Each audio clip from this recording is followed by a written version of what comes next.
I am Gemma, 33 years old. When I showed up to my brother's lavish birthday dinner at a Michelin-star restaurant, my sister-in-law blocked my path, looked me up and down with absolute disgust, and pointed to a tiny table crammed next to the swinging kitchen doors. "Only important guests sit with the adults today, Gemma." She smirked, handing me a stack of crayons. I stood there looking at the children screaming over spilled apple juice, realizing my family had not even bothered to set a plate for me.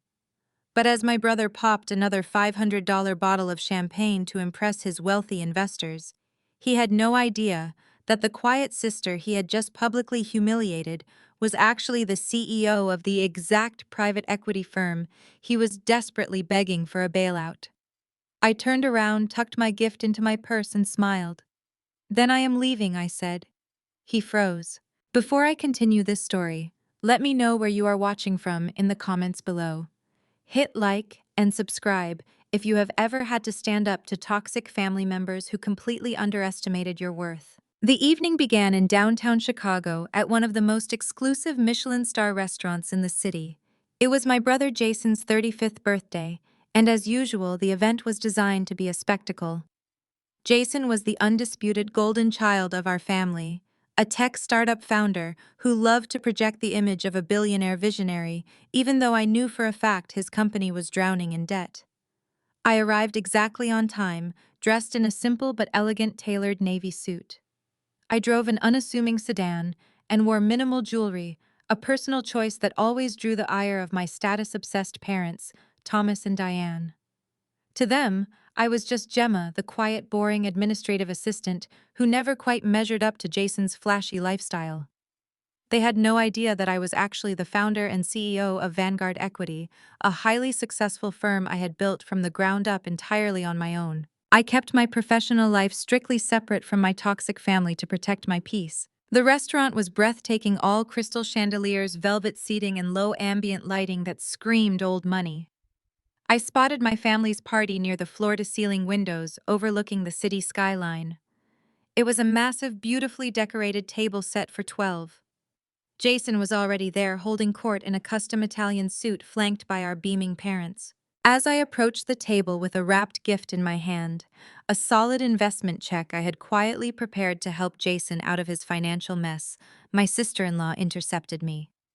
Naomi was a striking African-American woman who worked as a high-powered public relations director. She was fiercely ambitious, incredibly image-conscious, and had never bothered to hide her utter contempt for me. Tonight she was wearing a designer gown that easily cost more than my first car, her hair and makeup flawlessly executed. She stepped directly into my path, her eyes raking over my understated suit with undisguised disdain. "You are late," she stated coldly, though I was perfectly on time. "I am here to celebrate Jason," I replied calmly, trying to step past her. "Where should I sit?" Naomi shifted her weight, crossing her arms and blocking my way completely. "Actually, Gemma, there has been a slight change of plans. We had to make some seating adjustments." She gestured gracefully with one perfectly manicured hand toward the back of the dining room. "Your seat is over there." I followed her gaze. Tucked away in a dark corner right next to the noisy swinging doors of the kitchen was a small plastic-covered table. 4 toddlers were already sitting there, throwing pieces of bread and arguing loudly over a coloring book.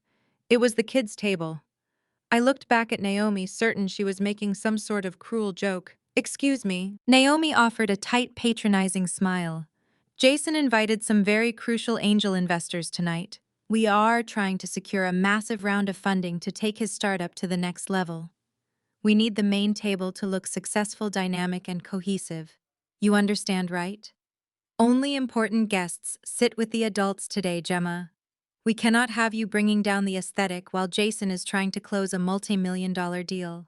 I stared at her, absorbing the sheer audacity of her words.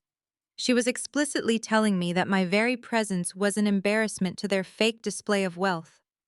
"So I am supposed to sit with the toddlers at my own brother's birthday dinner. Someone needs to keep an eye on them anyway," Naomi said casually, turning her back on me to signal a waiter. "Just order whatever you want from the children's menu. It is cheaper anyway, and we all know you are on a tight budget." I walked over to the small table in the corner. The noise from the kitchen was deafening. Waiters rushed past, nearly clipping the back of my chair. I looked down at the table setting.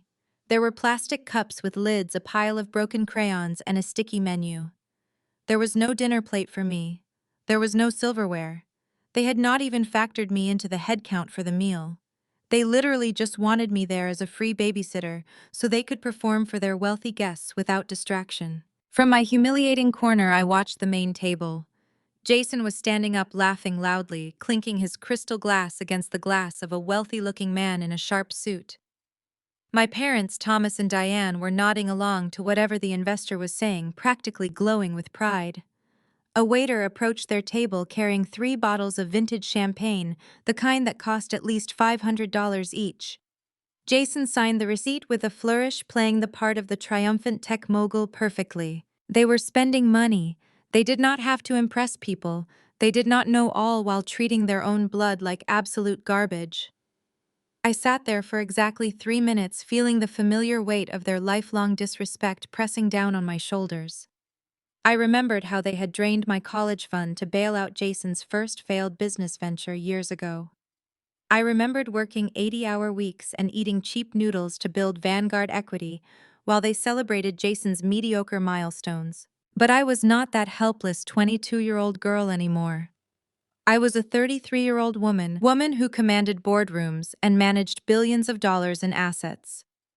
I did not need to endure this disrespect for the sake of family harmony. I looked at the envelope in my hand. The check inside was meant to be a lifeline for Jason. I had noticed his company's desperate financial filings and wanted to help him quietly. I slid the envelope back into my purse. The sadness I expected to feel was entirely absent. Instead, a cold, sharp clarity washed over me. I stood up from the tiny plastic chair. I was not going to cry, and I was certainly not going to sit in a corner eating chicken nuggets while they paraded around pretending to be royalty. I smoothed down my tailored suit, took a deep breath, and prepared to deliver a reality check that would shatter their carefully constructed illusion of superiority. I watched Naomi lean in and whisper something to my mother, Diane.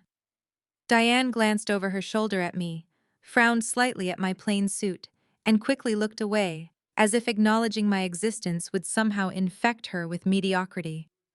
My father, Thomas, was too busy laughing at Jason's jokes to even notice I was in the room. They had entirely written me off. The absolute disrespect was not a mistake. It was a deliberate, calculated move to put me in my place. They needed a scapegoat to feel superior, a baseline of failure, to contrast with Jason's fake success. I buttoned my jacket, feeling the heavy, satisfying weight of the Vanguard equity business cards in my inner pocket. The time for shrinking myself to fit their toxic narrative was officially over. I walked directly toward the center of the dining room. My heels clicked against the polished hardwood floor, a steady rhythmic sound that cut through the soft ambient music playing overhead. I did not storm over. I did not rush. I walked with the deliberate, measured pace of a woman who knew exactly how much power she held. As I approached the main table, Jason was mid-sentence loudly boasting about his projected fourth-quarter earnings to a man wearing a custom suit and a watch that cost more than my parents' mortgage. The investor looked mildly amused, but Jason was sweating. I could see the desperate, frantic gleam in my brother's eyes. "Excuse me," I said. My voice was not loud, but it possessed a sharp, cutting clarity that brought Jason's grand speech to a sudden halt. The wealthy investor paused with his champagne flute halfway to his mouth. My father, Thomas, immediately stiffened, his face flushing with severe irritation. My mother, Diane, grabbed her cloth napkin and squeezed it tight, shooting me a glare that practically screamed at me to vanish. "Why is there no seat for me at my own family's table?" I asked, directing the question to my parents. Diane let out an exasperated sigh, the kind of heavy, dramatic exhale she reserved exclusively for me whenever I dared to ask for basic human decency. She leaned sideways, lowering her voice to a harsh, venomous whisper. "Gemma, what on earth are you doing?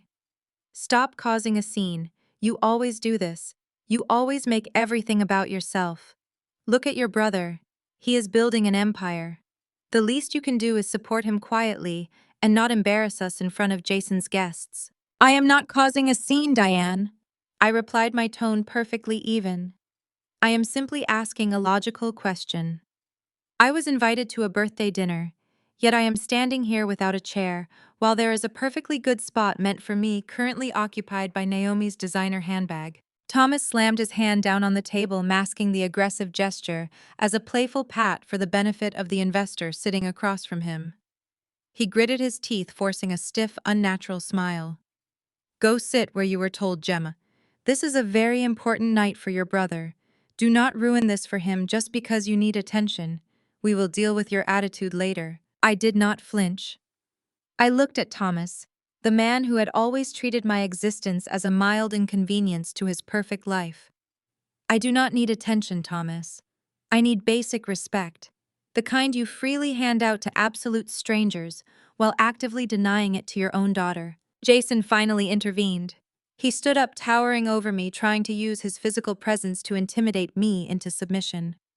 He gave an awkward, apologetic laugh to his investor guest before turning his full, undisguised contempt onto me. Gemma, he sneered, keeping his voice low but dripping with malice. I am trying to close a massive funding round tonight. My startup needs capital, serious capital. I am sitting with people who manage multi-million-dollar portfolios. Do you know what these guys do? They build cities. They build the future. You push papers and file reports. If they ask what my sister does, what am I supposed to say? That you are a secretary. It kills my credibility. I need the vibe to be flawless. I need them to think my whole family is bred for success. I cannot have you sitting here talking about whatever boring, low-level clerical work you do. The vibe, I repeated, tasting the absolute absurdity of the word. Yes, the vibe, Jason snapped, his face turning red. These people are visionaries. They want to be surrounded by success, by energy, by wealth. No offense, Gemma, but you are none of those things. You are stagnant. You are ordinary. Having you sit next to me while I pitch the future of tech to venture capitalists makes me look bad.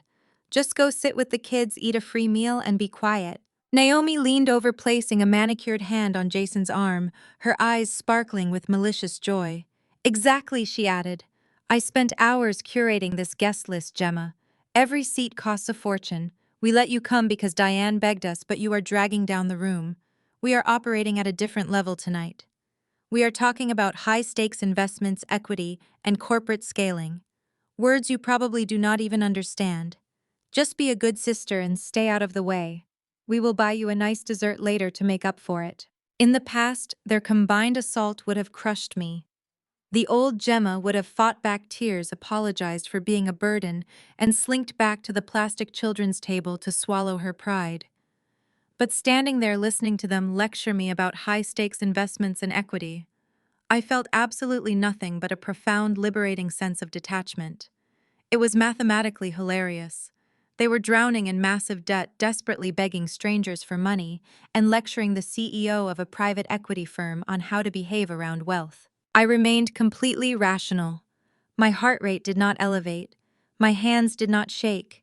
I did not raise my voice or offer an emotional defense. I simply looked at them, truly seeing the hollow, pathetic nature of their performance. I understand completely, I said. My voice was terrifyingly calm, stripping away all the emotional leverage they thought they had over me. You need to project an image of success because the reality of your situation is failing. You need a scapegoat to feel superior. I will no longer volunteer for that position. I reached into my tailored jacket, sliding my hand into the inner pocket. My fingers brushed against the thick, crisp envelope I had brought with me. Inside that envelope was a certified cashier's check for $100,000. I had spent the last 2 weeks quietly auditing Jason's company. I knew he was weeks away from missing payroll. I knew his suppliers were threatening legal action. I had prepared this birthday gift as a silent bailout, a gesture of goodwill to save my brother from total ruin without making him feel small. I pulled the envelope out. It was heavy, sealed with a wax stamp. Jason's eyes darted to it. He recognized the premium stationery, the kind usually reserved for the very financial institutions he was currently trying to court. For a split second, a flicker of genuine curiosity crossed his face.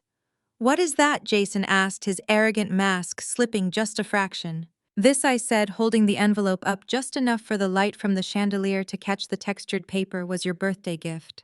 It was the funding you are so desperately begging strangers for tonight. It was a lifeline. Naomi scoffed, rolling her eyes in exaggerated disbelief. Oh, please, what is in there? A $50 gift card to a coffee shop. Stop trying to act important, Gemma. I did not respond to her. I kept my eyes locked on Jason. But you are right about one thing, Jason. We are operating at completely different levels. You are so obsessed with appearances that you failed to recognize the actual reality standing right in front of you. You do not want my presence at your table, and I no longer want a place in your life. I smoothly slid the envelope back into my pocket. The finality of the gesture made Thomas shift uncomfortably in his seat. He opened his mouth to scold me again, but I cut him off. Do not bother, Thomas. I am leaving. Enjoy your evening. Enjoy your champagne. And Jason, I truly wish you the best of luck with your funding round. You are going to need it. I turned on my heel, presenting my back to them. I did not wait for their reaction. I did not storm off in a fit of rage. I walked away with the same measured, powerful stride I had used when I arrived. I was leaving behind their toxic dynamic forever. Every step I took toward the lobby felt like shedding a heavy, suffocating weight. I was no longer the family punching bag. I was the one holding all the cards, and they had just forced me to play my winning hand. Before I could even reach the edge of the dining room carpet, Jason called out. His voice was laced with that familiar grating arrogance loud enough for the adjacent tables to hear. Oh, come on, Gemma, he scoffed, projecting the image of an exasperated older brother dealing with a petulant child. If you are going to throw a tantrum and storm out, at least leave the envelope on the table. Do not make this about your ego. Just leave the gift and go cool off. Naomi chimed in, her voice dripping with fake sympathy for the benefit of their wealthy investor guest. Let her go, Jason. She is clearly intimidated by this environment. It is overwhelming for her. I paused. I did not rush back, and I certainly did not raise my voice. I simply turned my head, locking eyes with my brother one last time. I let the silence stretch for a fraction of a second, ensuring every person at his table was paying absolute attention. You are right, Jason. I said, my words crisp and cutting through the ambient noise of the restaurant. I am not important enough for this table. I did not wait to watch his smug satisfaction settle in. I turned forward and resumed my walk towards the grand foyer. My posture was flawless.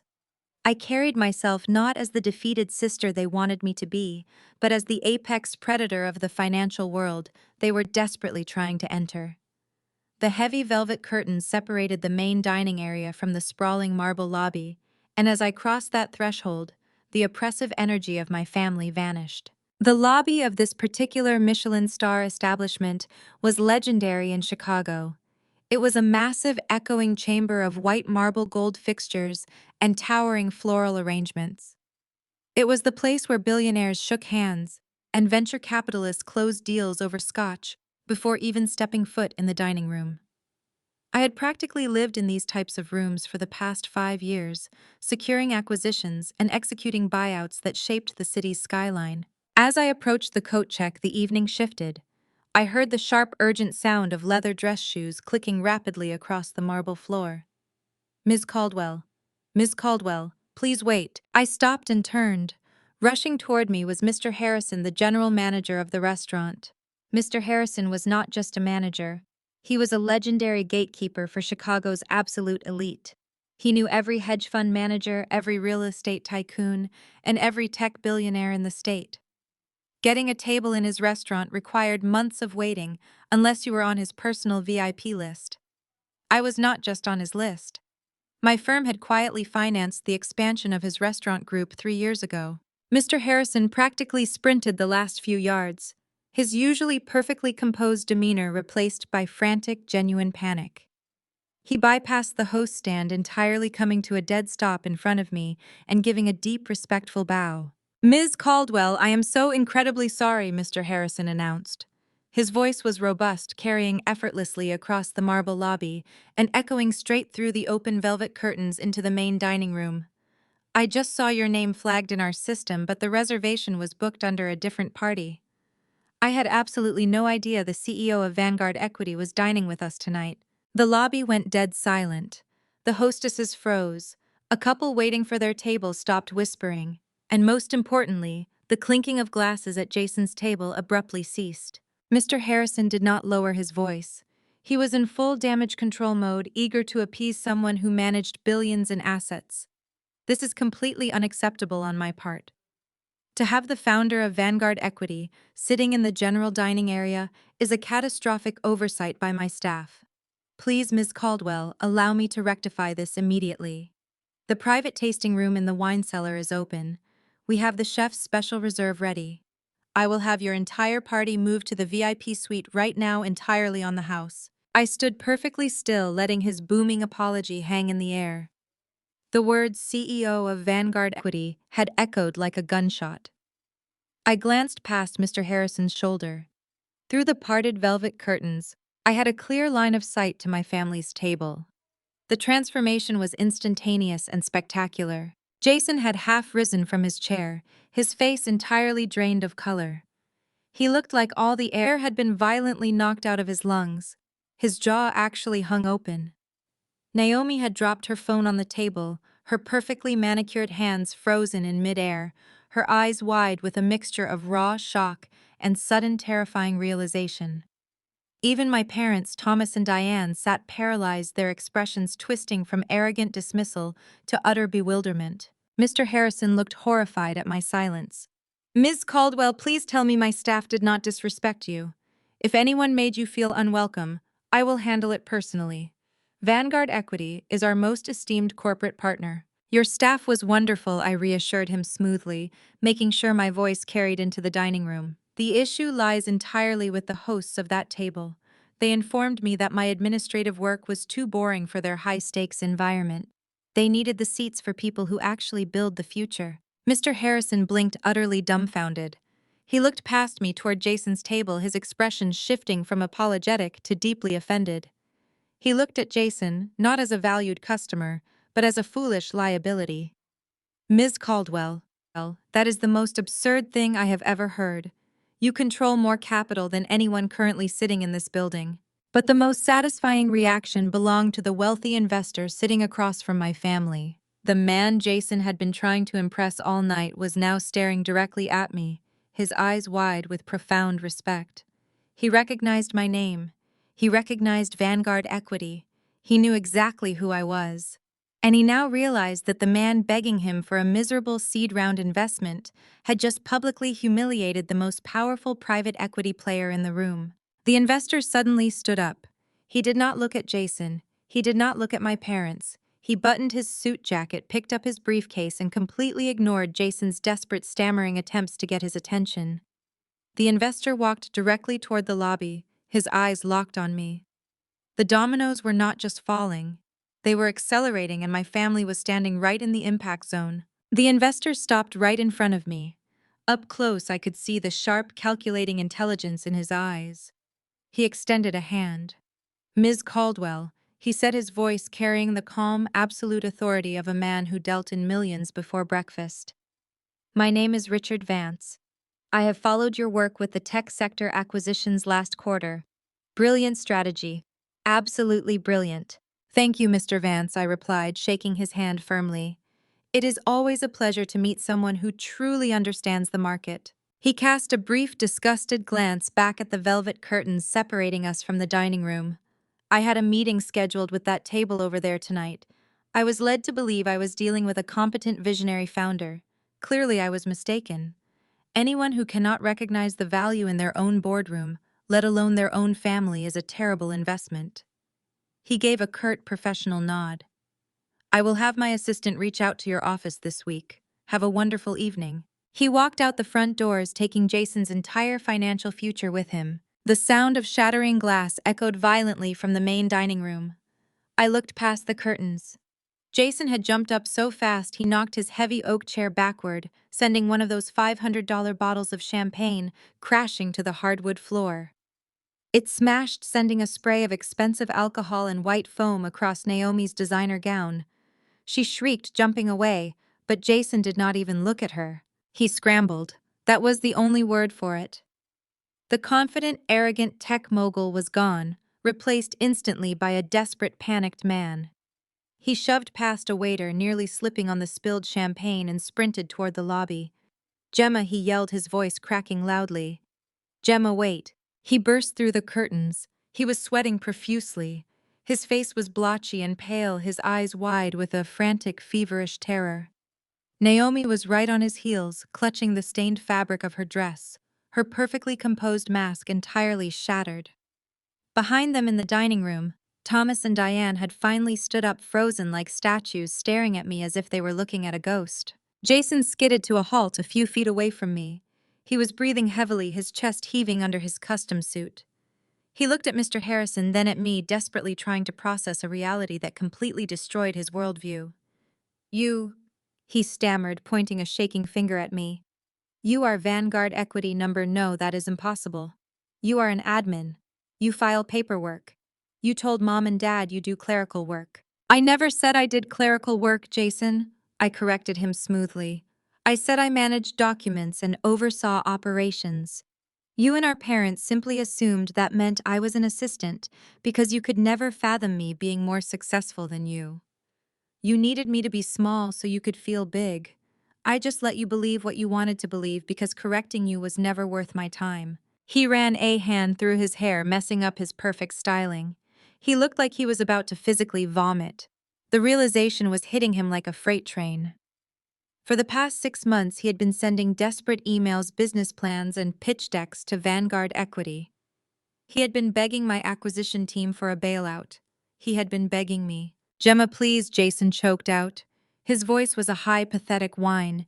He took a step closer, raising his hands in a pleading gesture. You do not understand. My company, it is bleeding capital. The suppliers are threatening lawsuits. I am entirely leveraged.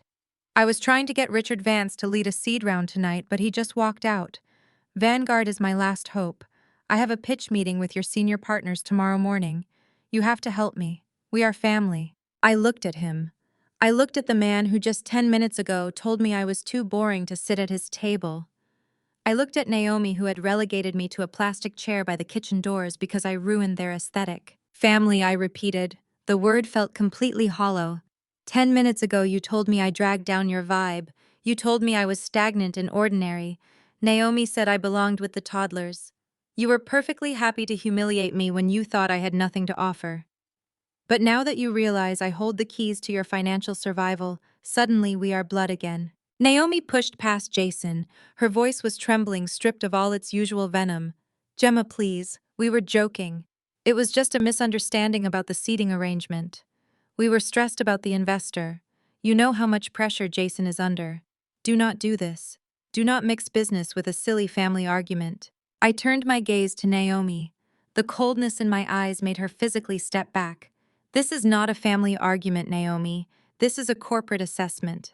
And my assessment is that your husband is a fraudulent leader running a failing company, and you are an accomplice in burning through capital for the sake of appearances. I do not invest in liabilities. I turned back to Jason. He was shaking his head, tears actually pooling in his eyes. Gemma, please. Just let me pitch tomorrow. Just look at the numbers. If Vanguard does not inject capital by Friday, I lose everything. The company, the house, the cars. Everything. I looked him dead in the eye. I held his desperate gaze for 3 agonizing seconds, letting him feel the absolute weight of his actions. Yes, Jason, I said softly. I know you have a pitch meeting scheduled with Vanguard Equity tomorrow morning, and I just canceled it. He let out a sound that was half gasp, half sob. His knees visibly buckled, and Naomi had to grab his arm to keep him from collapsing onto the marble floor. Through the curtains, I saw my mother cover her mouth in horror, finally understanding the magnitude of what had just happened. Mr. Harrison stood silently to the side, watching the execution with professional awe.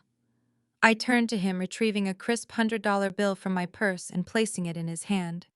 Thank you for the offer of the VIP suite, Mr. Harrison, I said, projecting complete calm. But I have suddenly lost my appetite. Please ensure my family settles their bill before they leave.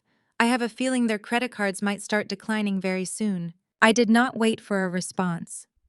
I turned my back on them and walked out the heavy brass doors of the restaurant. The cool Chicago night air hit my face, clean and refreshing.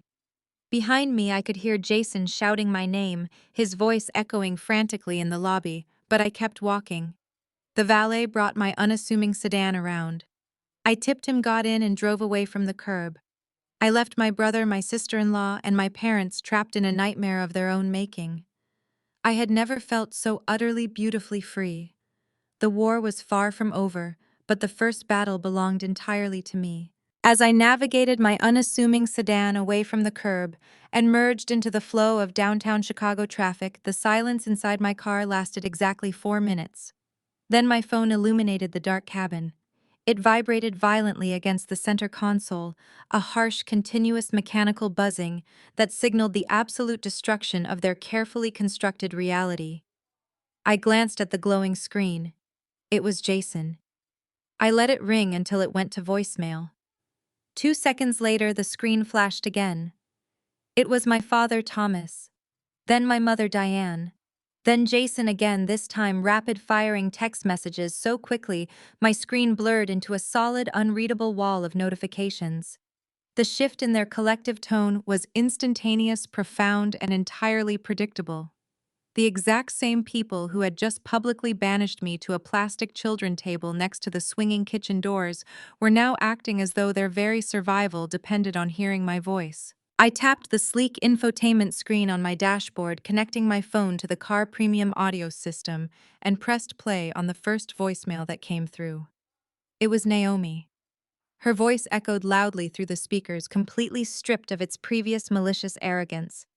She sounded breathless, frantic, and her tone was dripping with a sugary, fabricated sweetness that made my stomach physically turn. "Gemma, oh my goodness, please pick up, Naomi," began her voice, trembling slightly in a desperate attempt to sound genuine. "Listen, we are so incredibly sorry about what just happened back there. That idiot manager, Mr. Harrison, completely ruined the entire evening. The restaurant staff totally messed up the seating chart. It was just a massive, horrible mix-up. We never intended for you to sit near the kitchen with the kids. You know how disorganized these pretentious places can get when they are busy." Jason is beside himself right now. He is practically in tears in the lobby. "Please, Gemma, just turn the car around and come back. We will get a private room right now. We will order the absolute best food on the menu, whatever you want. We just want to celebrate with you. You are our family. Please just call us back right now." I hit delete. The sheer audacity of her lie was staggering, almost comical. A massive mix-up. Just 15 short minutes prior, she had looked me dead in the eye, blocked my path, and explicitly told me my mere presence would bring down their elite aesthetic. Now suddenly, it was all the restaurant fault. It was the classic toxic pivot. When caught in their cruelty, they immediately played the victim of circumstance, refusing to take an ounce of accountability for their actions. The next voicemail began playing automatically. This time it was Jason. His voice was completely devoid of the swaggering tech mogul persona he had been broadcasting all night. "Gemma, it is me," Jason said, his breathing heavy and uneven. "Look, I am sorry, okay, I am sorry. I was stressed. Richard Vance was sitting right there, and I was just trying to project a certain image. You have to understand the pressure I am under. You cannot do this to me. You cannot cancel that pitch meeting tomorrow. My entire life is on the line here. If Vanguard pulls out, I am finished. The suppliers are going to file for bankruptcy against me by Friday. Naomi is losing her mind. Just answer the phone, please. We can talk about this like adults. Just answer the damn phone, Gemma." His plea ended with a sharp, desperate click. Then a text message preview from my mother flashed across the screen. "Gemma, you cannot do this to your brother. He made a mistake, but he is your family. You have money now, you have a duty to help us. Do not be selfish and vindictive. God is watching how you treat your own blood. Do not be selfish." The irony was so thick I could practically choke on it.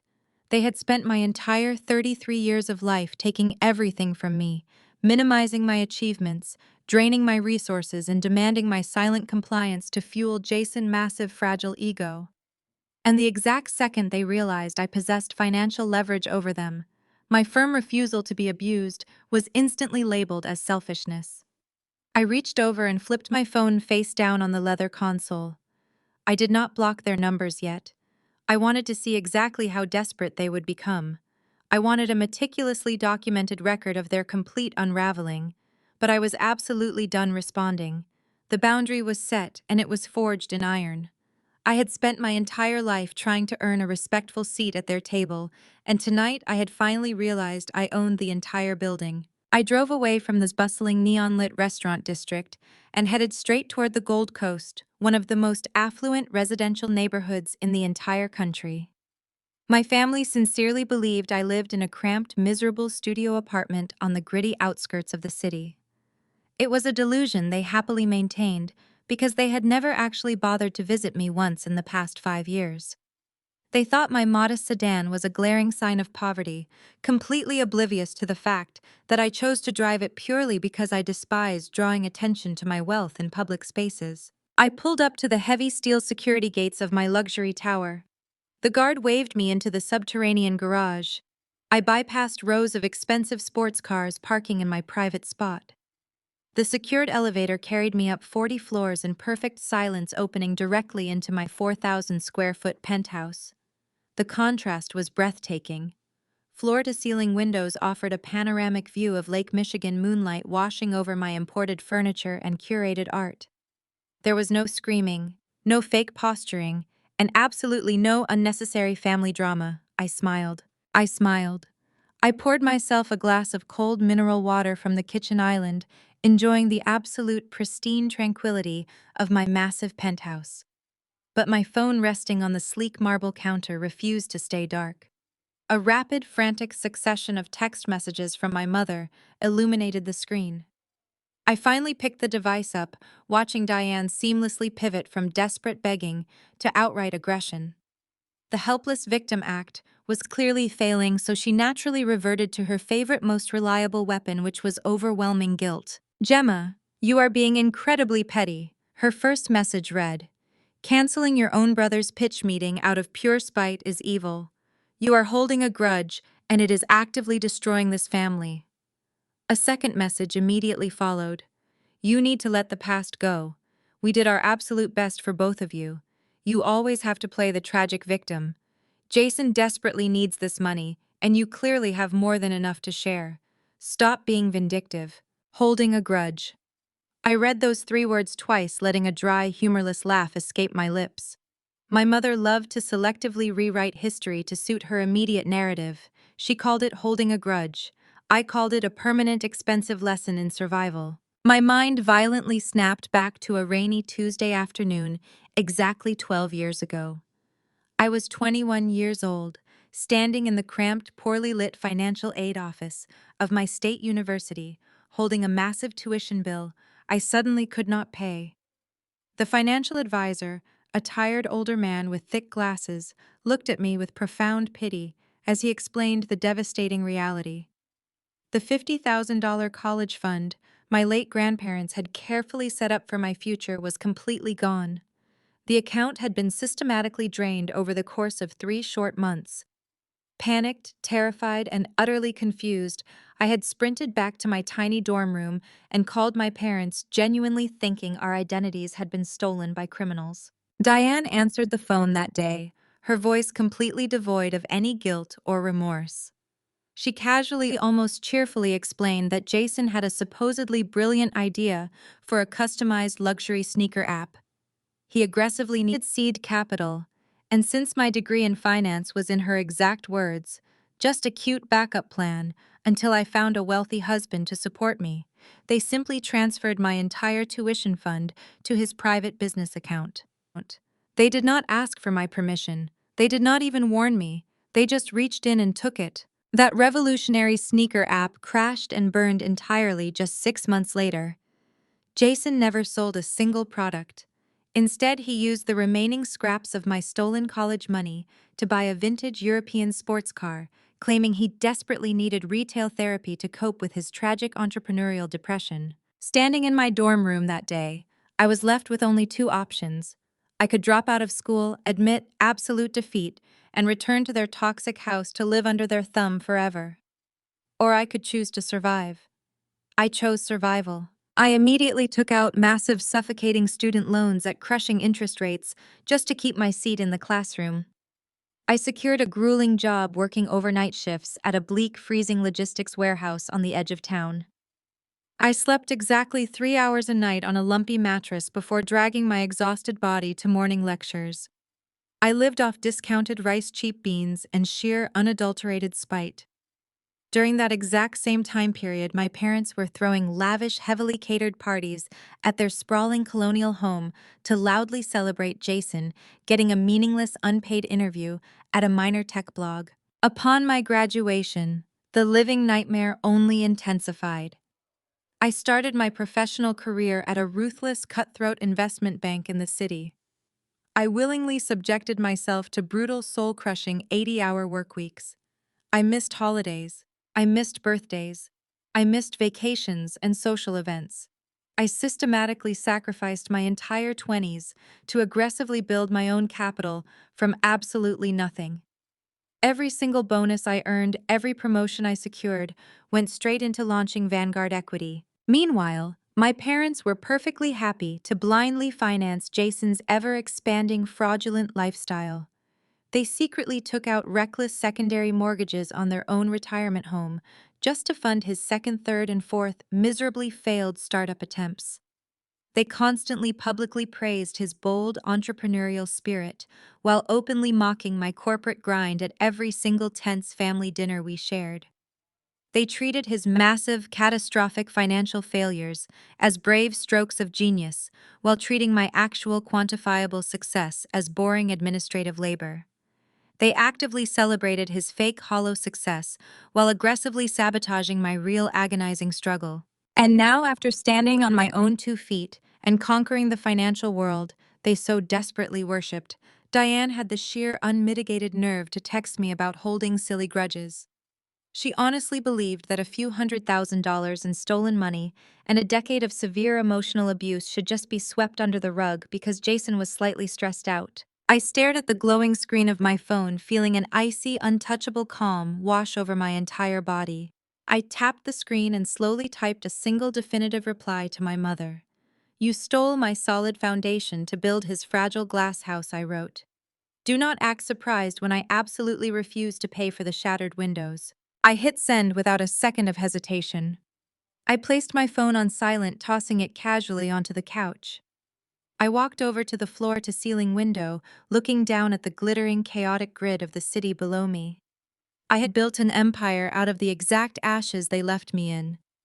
Tomorrow morning, Jason would finally face the absolute crushing reality of his actions. Tomorrow morning, Vanguard Equity was going to war. The sun rose over Lake Michigan, casting a brilliant golden light across the Chicago skyline. I woke up feeling remarkably rested, completely untouched by the desperate chaos I knew was currently consuming my family. I went through my morning routine with absolute precision. I selected a sharp-tailored charcoal suit, pulled my hair back into a sleek professional style, and grabbed my briefcase. My private driver was waiting downstairs. I did not take the sedan today. Today I took the black town car. I arrived at the towering glass and steel skyscraper that housed Vanguard Equity right at 7:30 in the morning. Our offices occupied the top 5 floors of the massive building, a fortress of high finance and corporate strategy. Walking into the sprawling, minimalist ground floor lobby always gave me a quiet sense of triumph. I nodded to the security guards, who immediately straightened up and greeted me with deep respect.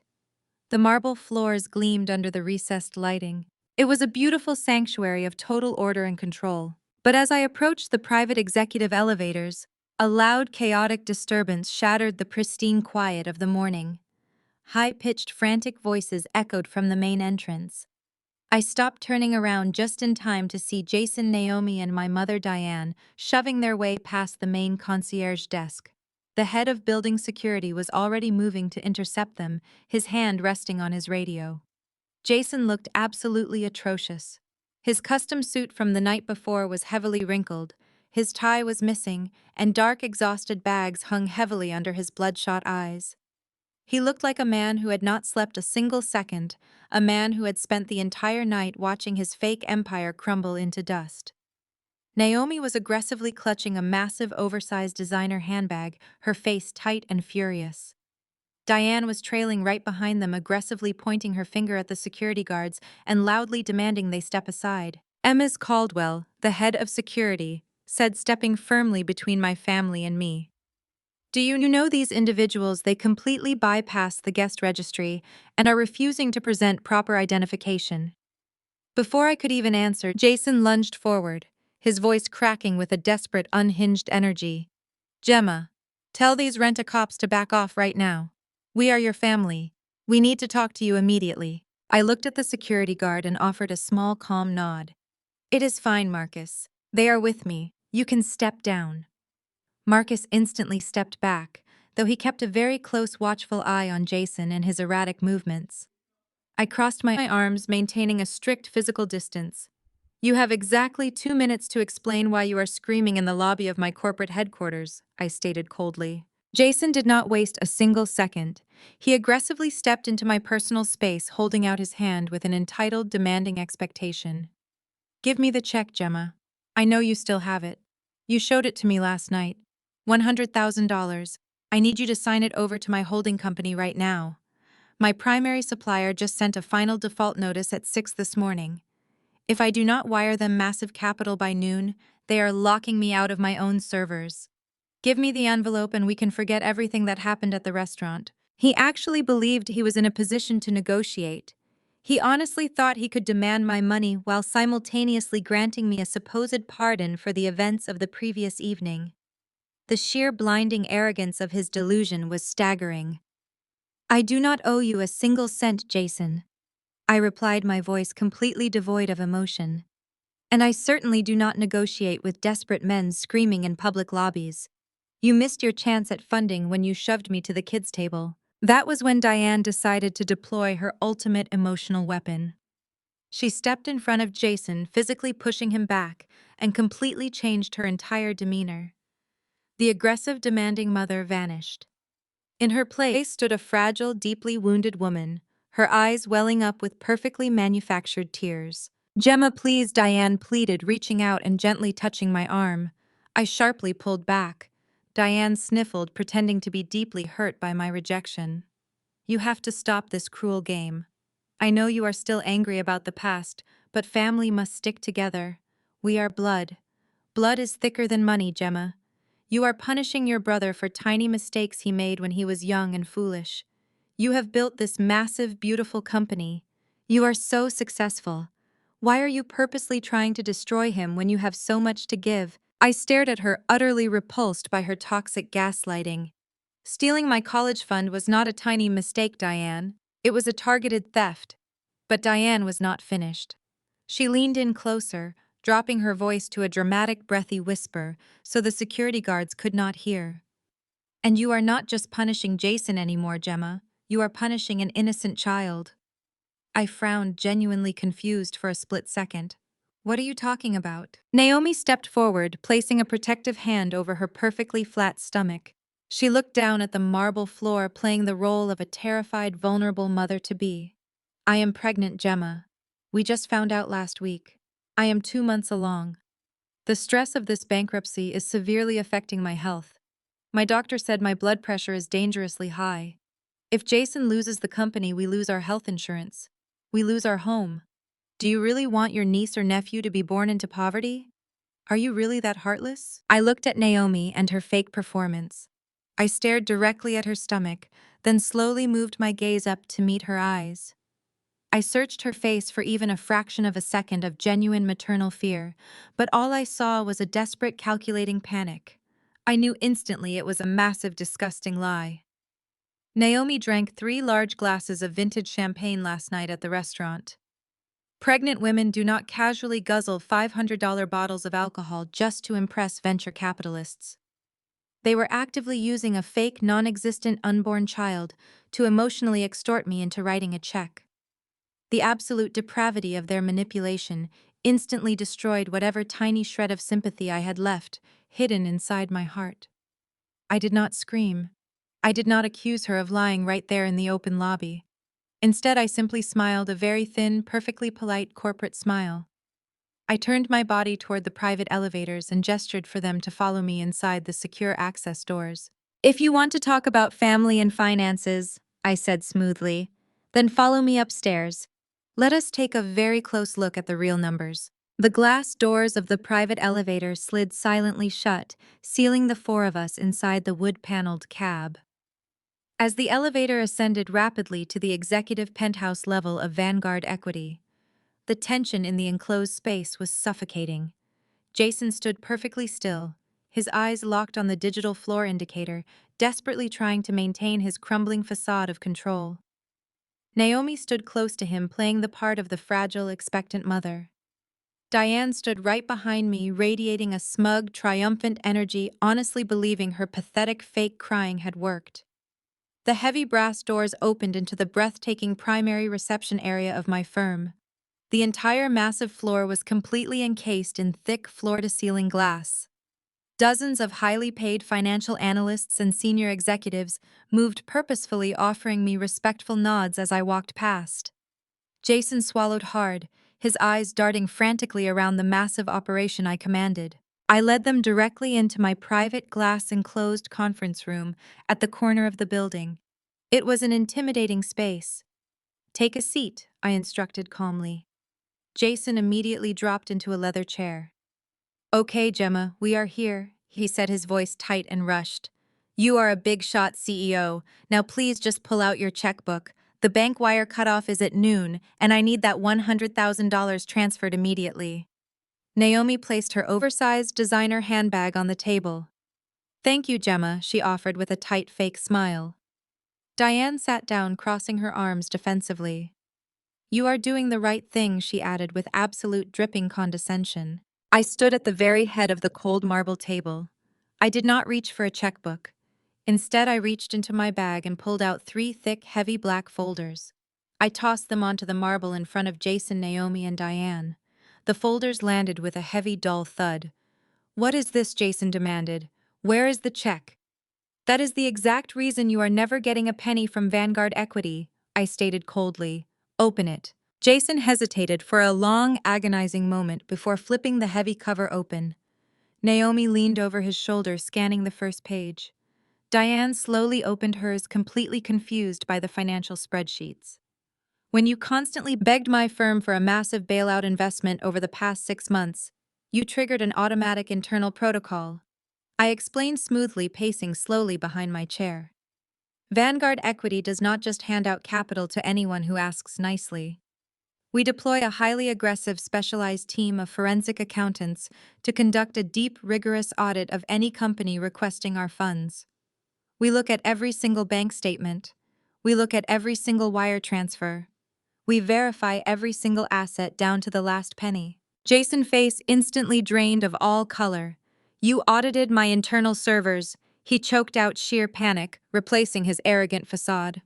"I audited everything, Jason," I replied. "And what my forensic analyst discovered was fascinating. You spent the last 3 years parading around Chicago acting like a brilliant tech visionary. But according to page 4 of that dossier, your company does not actually own a single piece of intellectual property.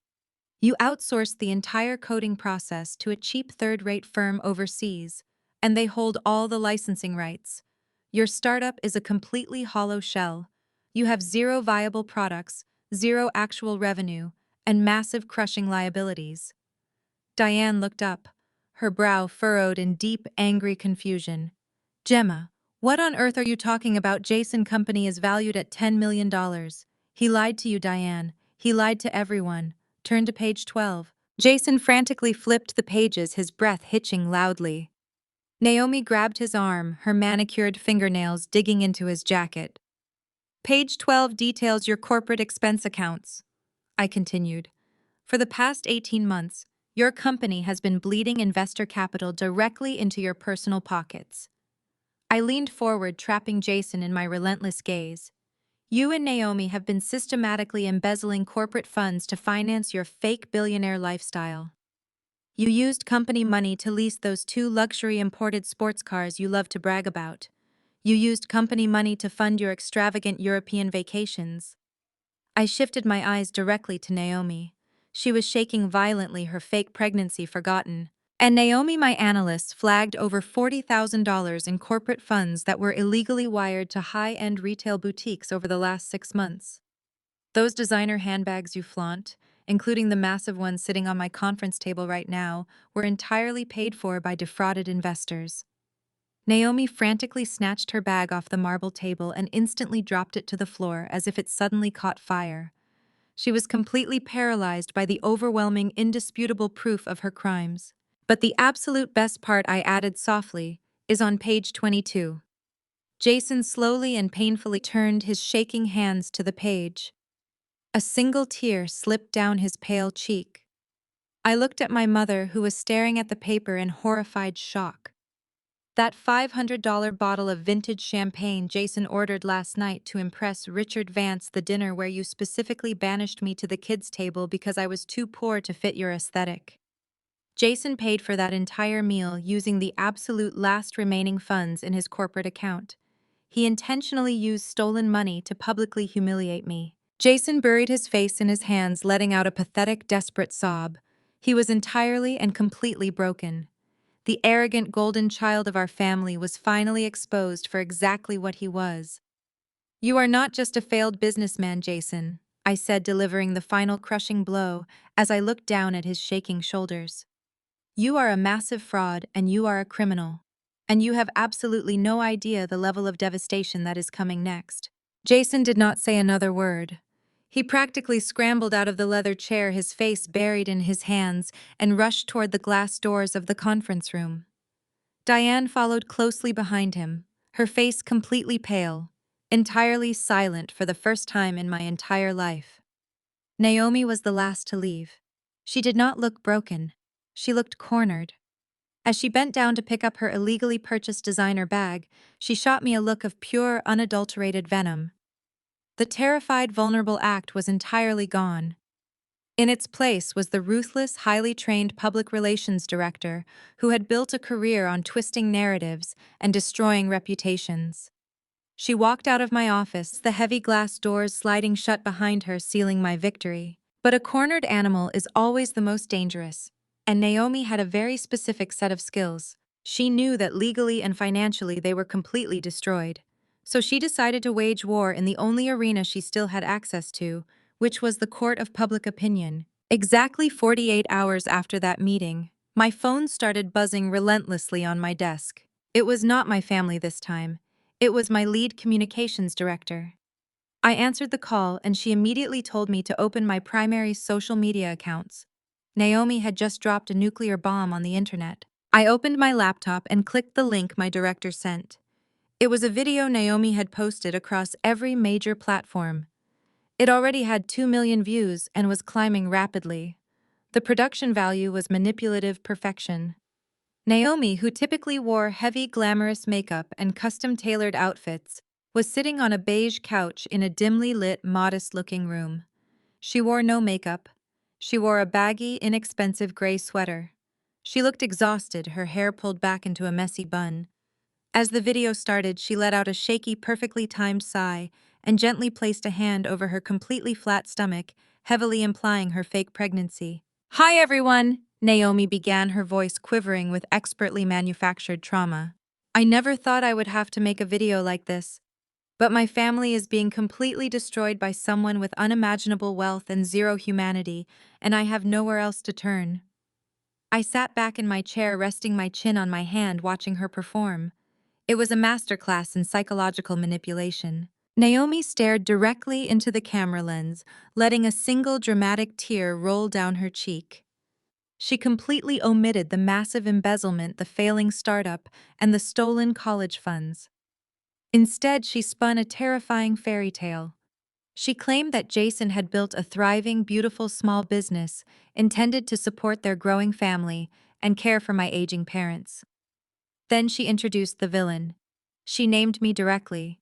She explicitly labeled me a cutthroat, greedy corporate raider who used Vanguard equity to aggressively manipulate the debt markets just to crush her own brother out of pure jealousy. "She makes millions of dollars a day," Naomi cried to the camera, clutching a tissue. "And yet she wants to leave her own elderly parents homeless." Thomas and Diane are terrified. They gave her everything and she threw them away like garbage just to secure a slightly higher profit margin. But Naomi did not stop at financial defamation. She knew she needed a social justice angle to guarantee the video went viral. She leaned forward, her face twisting into an expression of deep systemic pain. She played the ultimate trump card. As an African American woman trying to build a life in the corporate world, I have faced so many hurdles, Naomi whispered softly, looking heartbroken. But the absolute worst discrimination I have ever experienced came from my own sister-in-law. Gemma has always looked down on me. She has always made it explicitly clear that I do not belong at their family table. She despises that Jason married a strong black woman. And now she is using her massive corporate power in us to silence me and to put my unborn child at risk. The video ended with Naomi burying her face in her hands, sobbing uncontrollably while begging the internet for prayers and support. The fallout was instantaneous and explosive. Naomi had successfully weaponized the internet. She had perfectly combined every single trigger point the public loved to rage about: corporate greed, elder abuse, and racial discrimination. The comments section was a bloodbath of blind outrage. People were tagging Vanguard Equity, demanding I be investigated. Strangers were calling for my immediate resignation. Influencers were making reaction videos analyzing Naomi body language and declaring her a brave survivor of corporate abuse.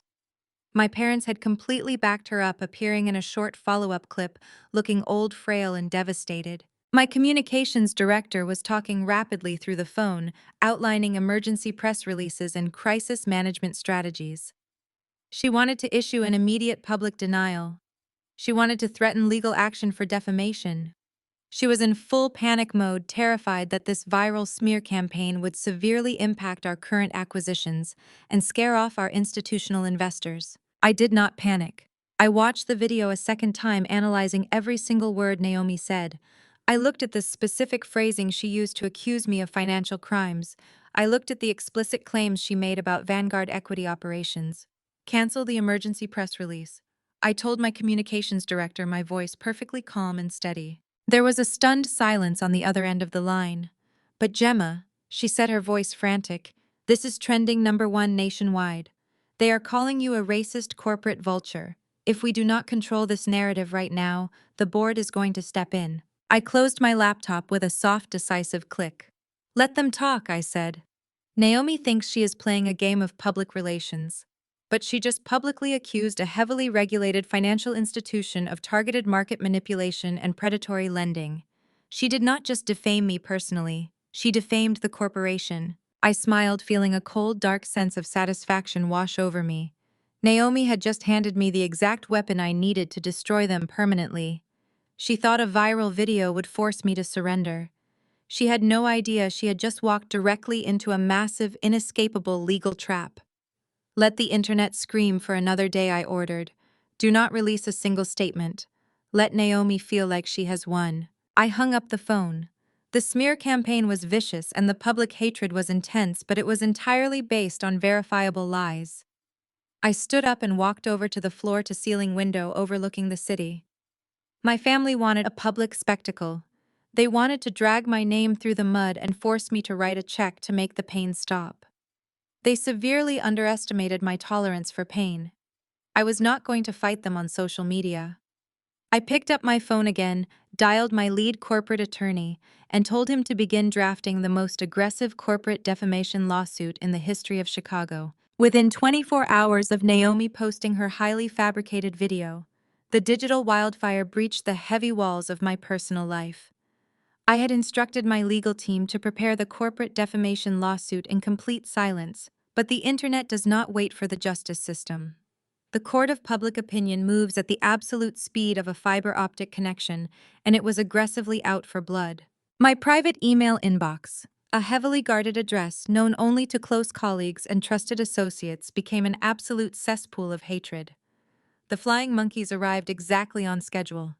Extended family members who had not bothered to speak to me in over a decade suddenly felt deeply entitled to aggressively critique my morality. Aunt Sarah, who had conveniently ignored my existence since I was a teenager, sent a massive block of text calling me a disgusting disgrace to the Caldwell family name. She violently accused me of being poisoned by wealth and corporate greed.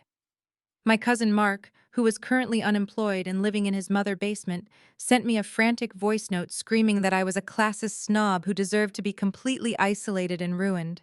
But the estranged family members were just the first pathetic wave.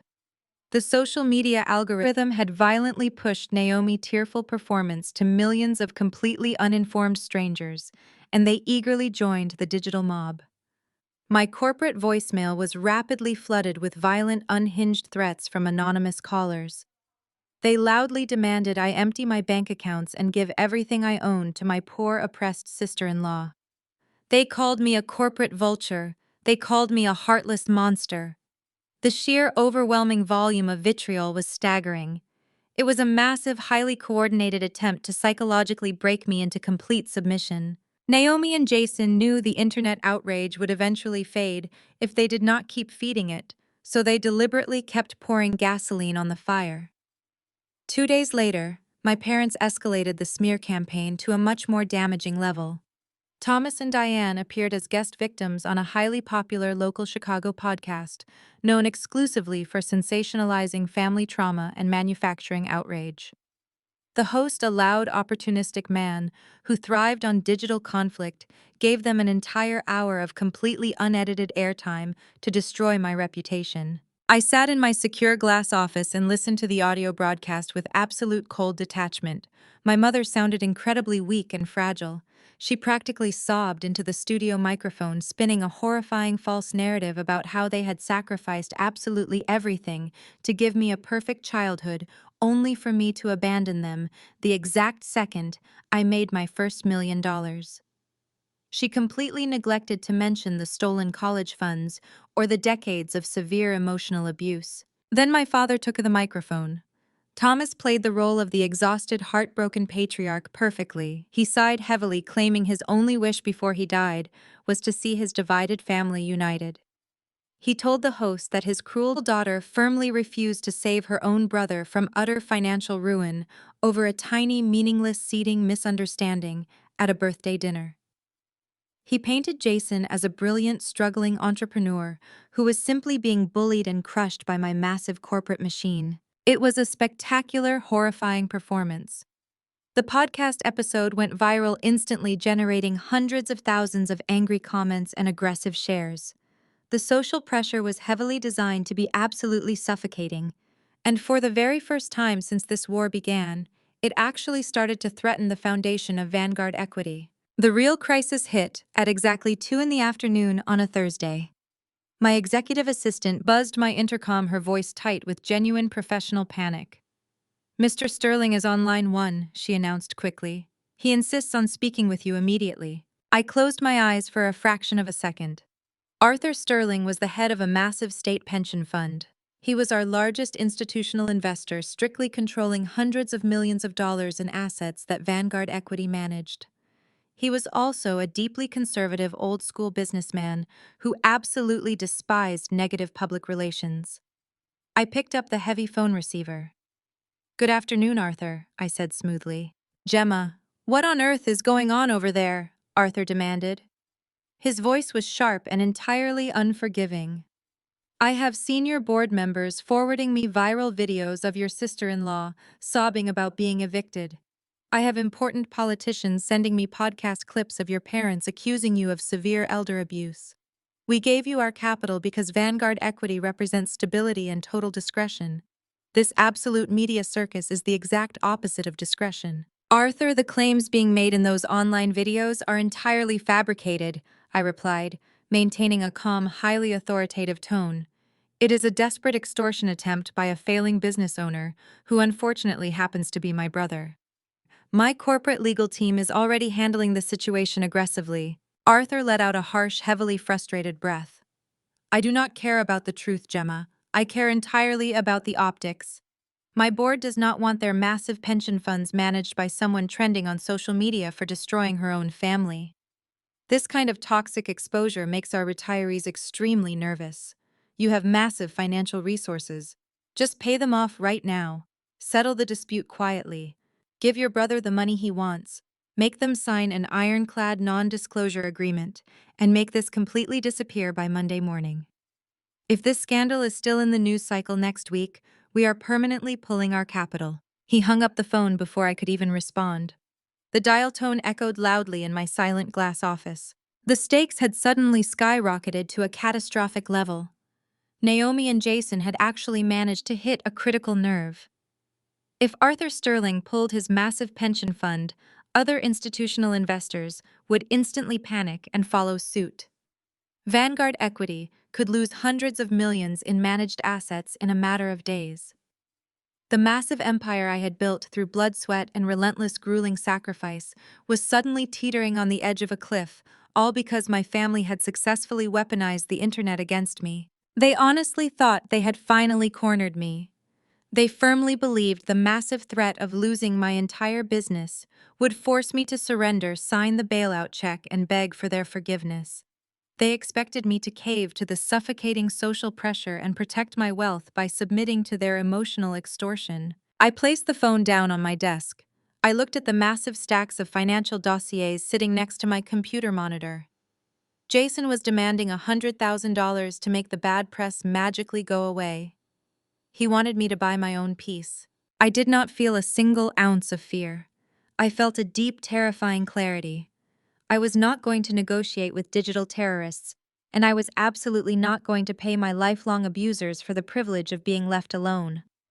If Arthur Sterling wanted to pull his capital because he was afraid of a fake viral video that was his own massive weakness, I firmly refused to let my toxic family hold my company hostage for ransom. I picked up my secure private phone. I bypassed my corporate attorneys and dialed a very specific direct number. It was time to completely stop playing defense. It was time to show Jason, Naomi, and my parents exactly what happens when you try to aggressively burn down the house of the person who actually owns the deed. I was going to rip the entire foundation out from under them in absolute devastating silence. The phone rang exactly twice before a gruff, familiar voice answered on the other end of the line. I gave my private investigator Silas a very simple, highly lucrative directive. I needed every single hidden offshore account, deleted text message, and encrypted file. Jason and Naomi thought they had successfully buried. Silas did not ask questions. He simply named his exorbitant price and promised absolute results within the hour. I hung up the phone, feeling a cold, razor-sharp focus replace the temporary irritation caused by Arthur Sterling and his panicked pension fund board. I walked back to my desk, my heels clicking sharply against the polished hardwood floor, ready to finalize the corporate defamation lawsuit with my legal team. But before I could even touch my intercom, a single sharp notification chimed from my secondary monitor. It was not a corporate alert. It was a message arriving in my highly restricted, heavily encrypted personal email inbox. The sender address was a scrambled proxy, but the subject line was blatantly obvious. It simply read, "A final offer for peace." I clicked open the message, my eyes scanning the text. It was from Jason. Clearly, the viral success of Naomi and her fabricated tears had completely inflated his massive delusional ego. He firmly believed the immense social pressure and the very real threat to Vanguard Equity had finally broken my resolve. He thought he possessed the ultimate leverage, and he was ready to cash in his chips. The email was not a plea for a familial truce. It was a cold, calculated, legally disastrous extortion demand. Jason completely abandoned the previous request for $100,000 to save his failing startup. The viral internet fame had made them incredibly greedy. He stated in very clear, unambiguous language that the price for my public redemption had skyrocketed. He demanded a direct, untraceable wire transfer of exactly $500,000 to a newly established offshore holding account. The email explicitly broke down the ridiculous justification for the massive price increase. Jason arrogantly typed that the original $100,000 was still required to satisfy his immediate corporate debts. The remaining $400,000, however, was classified as mandatory compensation for severe emotional distress. He claimed the money was necessary to ensure Naomi had a completely stress-free environment for her entirely fabricated pregnancy. He even had the absolute audacity to include a small line item for my parents, stating that a portion of the funds would go toward buying Thomas and Diane a luxury retirement condo in Florida, effectively rewarding them for their vicious podcast performance. It was a complete unapologetic shakedown. They were demanding I finance their fraudulent lifestyle, their fake medical emergencies, and their luxurious retirement, all under the immediate threat of total corporate sabotage. If the $500,000 cleared the account, Naomi would immediately remove the viral video from all platforms. She would then publish a carefully scripted public apology, claiming her pregnancy hormones and severe emotional distress had caused her to violently misunderstand a minor financial disagreement. Furthermore, my parents would return to the aggressive local podcast and completely retract their statements telling the world that their loving daughter had generously stepped in to save the family. They would clear my name entirely, restoring the pristine reputation of Vanguard Equity and securing my institutional investors. But the final paragraph of the email was the most revealing. Jason gave me exactly 24 hours to comply. If the money was not in the account by noon the following day, Naomi would release a second, much more damaging video.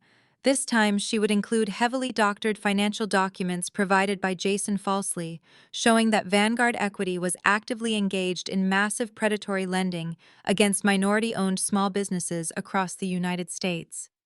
He threatened to trigger a full federal investigation that would tie my firm up in brutal litigation for years, permanently destroying my entire corporate empire. I sat in my silent glass office, staring at the glowing monitor, absolutely mesmerized by the sheer unadulterated stupidity of my brother. Jason was not a criminal mastermind.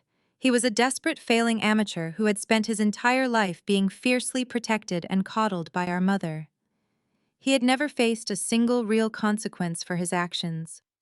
He honestly believed he was executing a flawless high-stakes power play. He thought he was backing a desperate, terrified woman into an inescapable corner. He completely failed to realize that he had just committed a massive federal crime, and he had stupidly documented the entire felony in writing. Extortion, blackmail, interstate wire fraud. He had seamlessly wrapped multiple massive federal offenses into a single beautifully formatted email. By threatening a heavily regulated financial institution with fabricated documents designed to trigger a federal investigation, he had crossed a terrifying legal line. The authorities do not look kindly on individuals attempting to manipulate the financial markets through targeted fraudulent blackmail. I read the message a second time, a genuine slow smile spreading across my face. It was the first time I had genuinely smiled since that disastrous birthday dinner at the Michelin-star restaurant. My toxic family had spent my entire life manipulating the narrative, whispering lies in the shadows, and gaslighting me into believing I was always the problem. But now, driven by sheer greed and a completely false sense of internet invincibility, Jason had finally put the instrument of his own absolute destruction into writing. I did not reply to the email. I did not acknowledge his ridiculous ultimatum. Engaging with an extortionist only validates their perceived power, and Jason had absolutely zero power over me. I reached over and pressed a button on my desk console, instantly bringing my lead corporate attorney, David, onto a highly secure line. David, I said, my voice perfectly steady and cold. I am forwarding you an encrypted email from Jason right now. Do not respond to it, just read it carefully. I heard the soft clicking of a keyboard through the speaker as David opened the file. There was a long, heavy silence that stretched for nearly 30 seconds. When David finally spoke, his highly professional, always calm voice carried a distinct trace of absolute shock. Gemma, David said slowly, this is a direct, undeniable demand for capital under the explicit threat of corporate sabotage and public defamation. He is threatening to fabricate financial documents to trigger a federal audit unless you wire $500,000 to an offshore proxy. That is exactly how I read it, I replied smoothly. This goes vastly beyond a simple civil defamation lawsuit. Gemma. David continued, his tone turning incredibly serious. This is federal extortion. If I hand this single document over to our contacts at the Bureau, Jason will not just be bankrupt. He will be facing severe federal prison time.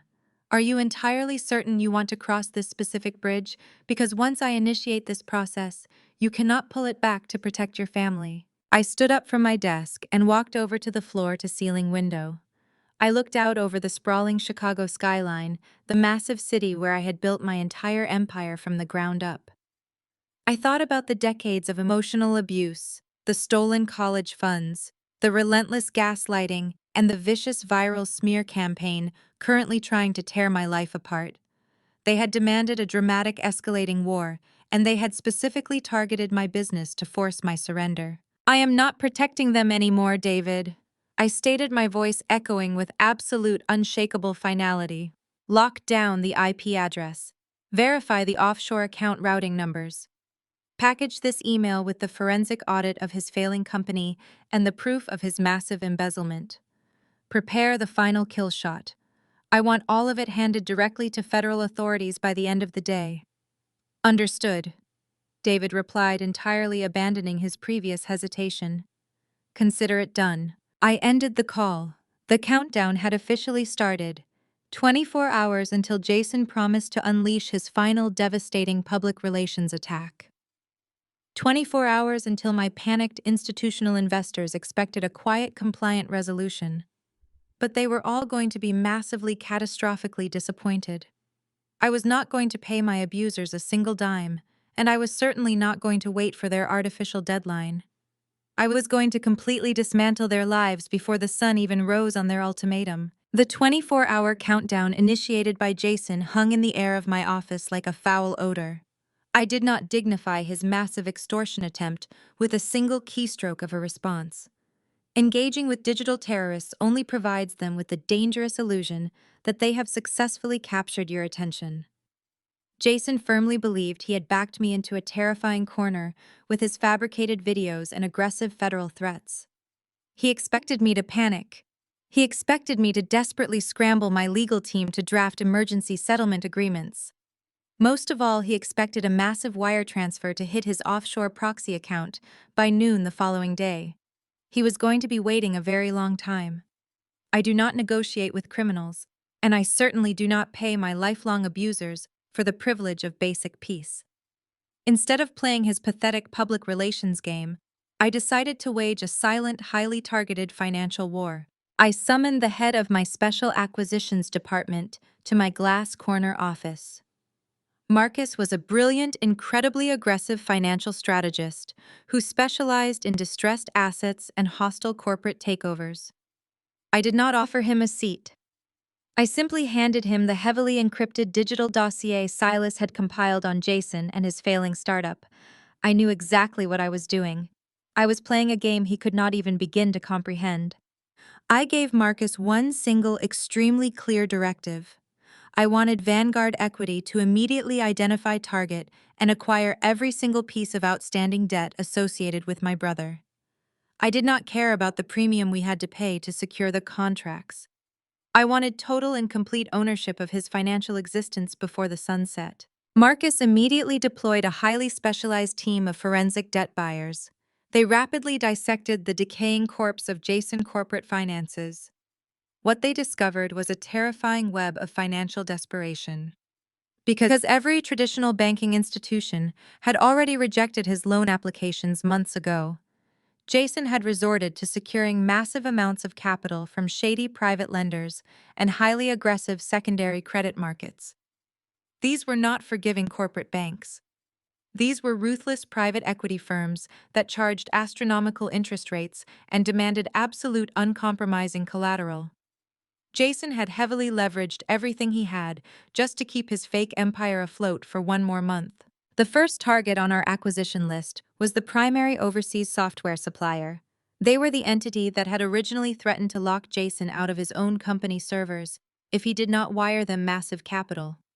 Marcus contacted their executive board directly. He offered them a completely irresistible cash buyout. We paid them 20% above the actual owed debt in exchange for the immediate, unquestioned transfer of the contract. The supplier eagerly accepted the massive premium. In less than 45 minutes, Vanguard Equity became the absolute owner of the exact technology infrastructure Jason needed to maintain his fake billionaire facade. We did not stop there. The acquisitions team moved with terrifying surgical precision. They tracked down the private luxury leasing firm that actually owned the two imported sports cars Jason and Naomi constantly flaunted on social media. Jason was severely behind on those massive monthly payments. Marcus bought the debt outright. He then systematically targeted the secondary lenders who had provided Jason with short-term bridge loans to cover his fraudulent payroll. My firm offered immediate liquid cash to every single one of those frustrated, angry creditors. They all gladly signed over their rights, incredibly relieved to instantly dump the toxic defaulting assets onto Vanguard equity. By 5 o'clock in the afternoon, the massive, highly coordinated financial sweep was entirely complete. Marcus walked back into my office and placed a thick, heavy black binder on my marble desk. I slowly opened the cover, feeling a deep, dark sense of absolute triumph. The binder contained the consolidated, legally binding contracts of every single major liability Jason possessed. I had successfully weaponized my massive corporate liquidity. In less than 8 hours, Vanguard Equity had aggressively bought up every single loan, every single outstanding invoice, and every single piece of collateralized debt. I was no longer just the sister he had violently pushed away at a dinner table. I was now his primary, unquestioned creditor. I literally owned the financial rights to his entire existence.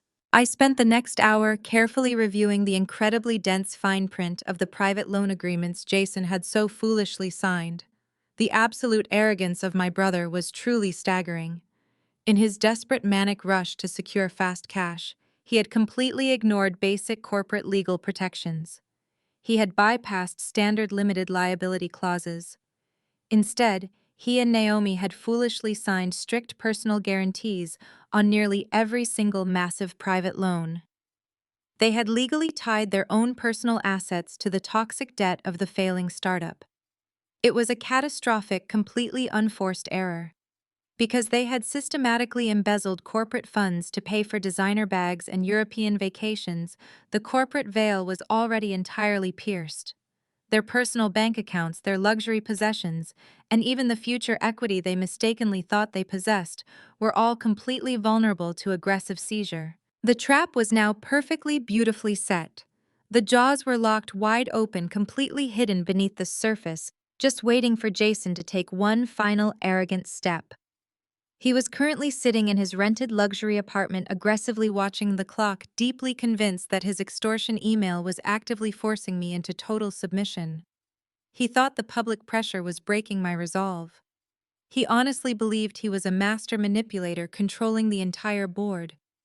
He had absolutely no idea that while he was busy weaponizing strangers on the internet, I had quietly purchased the very ground he was standing on.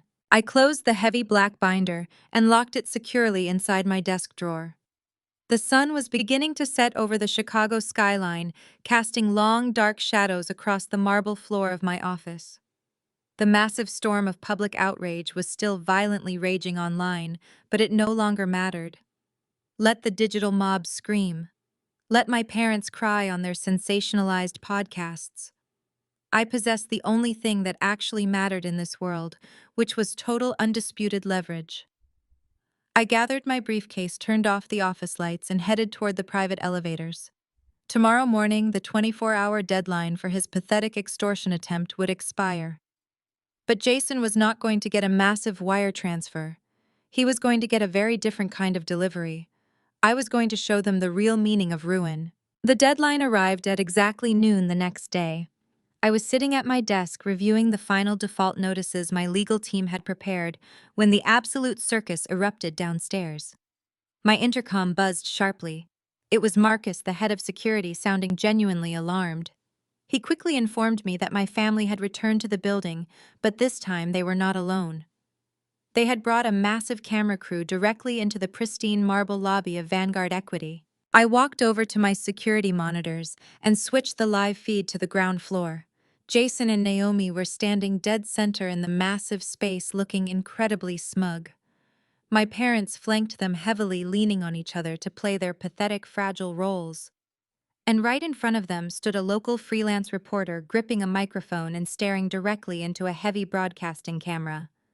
I recognized him instantly. He was a notorious online tabloid journalist, known for aggressive ambush interviews, clearly one of Naomi and her sleazy public relations contacts. Jason honestly believed I was cowering in my office. He deeply thought the absolute silence over the past 24 hours meant I was terrified. He brought the live stream to deliver the final crushing blow, aiming to publicly humiliate me into writing the extortion check right there on camera in front of a live audience. He wanted to corner me in my own fortress and force an immediate surrender. I watched the reporter loudly narrate the unfolding scene to his thousands of live viewers, pointing dramatically up toward the executive floors. Diane was already wiping away perfectly timed fake tears, acting like a devastated mother, begging for her cruel daughter to simply be reasonable. Naomi was gently clutching her flat stomach, playing the innocent pregnant victim for the massive online audience to see. They expected me to hide in fear. They expected me to send down an army of lawyers or desperately order security to throw them out, which would only make me look incredibly guilty and defensive on the live feed. They desperately wanted a chaotic reaction to completely prove their fake narrative. I did not give them one. I grabbed my suit jacket, smoothed down my tailored skirt, and walked confidently out of my office. I bypassed the standard executive elevator and took the private glass lift that descended directly into the center of the main lobby. As the glass elevator slowly lowered me into the chaotic scene, the reporter spotted me immediately. He rushed forward and practically shoved the microphone into my face. The absolute second. The heavy doors parted aggressively, demanding to know why I was violently ruining my own flesh and blood. Jason tightly crossed his arms, wearing a sickeningly victorious smirk. He firmly thought he had absolutely won. He deeply thought the cameras were his ultimate shield. He was completely wrong. I stepped out of the elevator perfectly calm, holding a single heavy manila envelope fully ready to end the entire war on live television. The harsh glare of the camera light hit my face the instant my heel touched the lobby floor. The reporter shoved his microphone dangerously close to my mouth, rapidly firing off aggressive questions about corporate greed and familial abandonment. Before I could even utter a single syllable in response, my mother decided it was time for her grand, heavily orchestrated performance. Diane let out a piercing, highly theatrical wail that echoed off the high marble ceilings of the lobby. She dramatically threw her hands in the air and collapsed directly onto her knees right in front of the camera. The small crowd of employees and security guards that had gathered instantly gasped, completely shocked by the sudden chaotic display. "Gemma, please!" Diane shrieked, tears rapidly streaming down her carefully made-up face. She aggressively reached out, desperately grasping at the hem of my tailored suit skirt. "I am begging you on my knees in front of the whole world.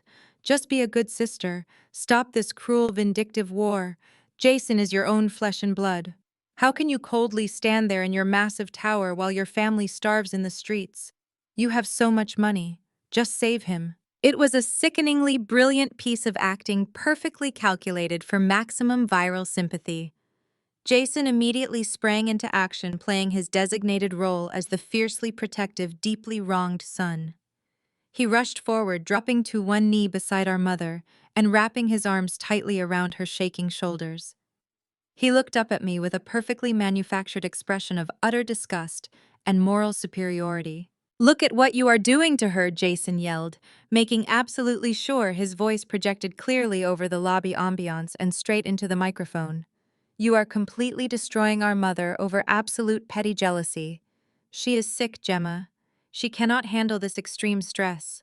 I only wanted to build a business to support this family, and you are using your massive billions to crush us into dust. Have you absolutely zero shame?" While Jason and Diane commanded the floor, Naomi flawlessly worked the reporter.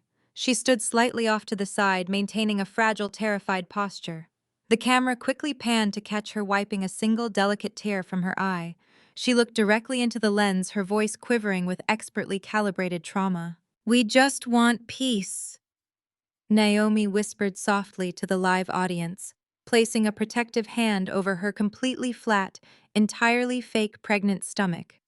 "We just want to safely raise our baby without being aggressively hunted by my sister-in-law and her massive corporate lawyers. She is trying to permanently silence us, but we will not be bullied by predatory wealth anymore." The reporter fiercely turned the microphone back to me, his eyes wide with predatory excitement. He was ready for me to shout, to desperately defend myself, or to angrily order security to forcefully remove my weeping mother from the premises. That would have given them the ultimate viral soundbite they desperately needed. Instead, I stood completely still. I looked down at Diane clutching my skirt. I looked at Jason feigning righteous anger. I looked at Naomi playing the ultimate victim. I did not blink. I slowly raised the heavy manila envelope in my hand. Right behind me, the glass elevator doors slid open a second time, and David, my lead corporate attorney, stepped out into the lobby. He was carrying two massive, heavily indexed legal binders. He walked calmly to my side, his presence instantly radiating an intense, undeniable authority that made the screaming reporter take a slight physical step back. I looked down at my mother, who was still desperately gripping my skirt, waiting for me to break down and apologize on camera. I simply pulled my fabric out of her hands, took one step back, and turned my entire attention away from my toxic family. I looked directly into the dark, blinking lens of the broadcasting camera. I did not offer a tearful defense. I did not waste a single second addressing the completely fabricated emotional attacks my family had just violently spewed across the internet. I was a chief executive officer, and I was going to dismantle their entire fraudulent operation with absolute, undeniable corporate precision. "Good afternoon," I said, my voice perfectly level, completely cutting through the heavy tension in the lobby. "My name is Gemma Caldwell, Chief Executive Officer of Vanguard Equity. For the past 48 hours, the individuals kneeling on this floor have launched a highly coordinated, vicious smear campaign against myself and my financial institution. They have leveraged fake tears, fabricated claims of elder abuse, and wildly false allegations of racial discrimination to manipulate public sympathy. They came here today hoping to violently extort me into writing a massive check to save their failing business." The reporter aggressively shoved the microphone forward again, desperate to regain control of the narrative. "But they are your family," he shouted loudly.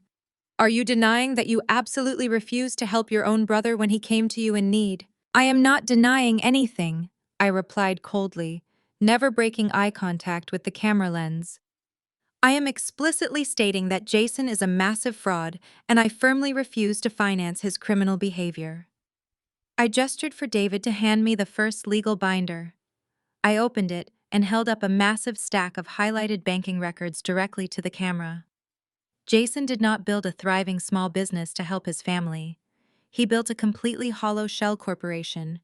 He outsourced all of his actual coding, owns absolutely zero intellectual property, and has generated zero actual revenue in 3 entire years. Jason scrambled to his feet, his face suddenly draining of all color. The smug, victorious smirk was instantly wiped away, replaced by sheer, unadulterated panic. "Gemma, shut up," he yelled, lunging forward aggressively. "Shut your mouth right now before I make you."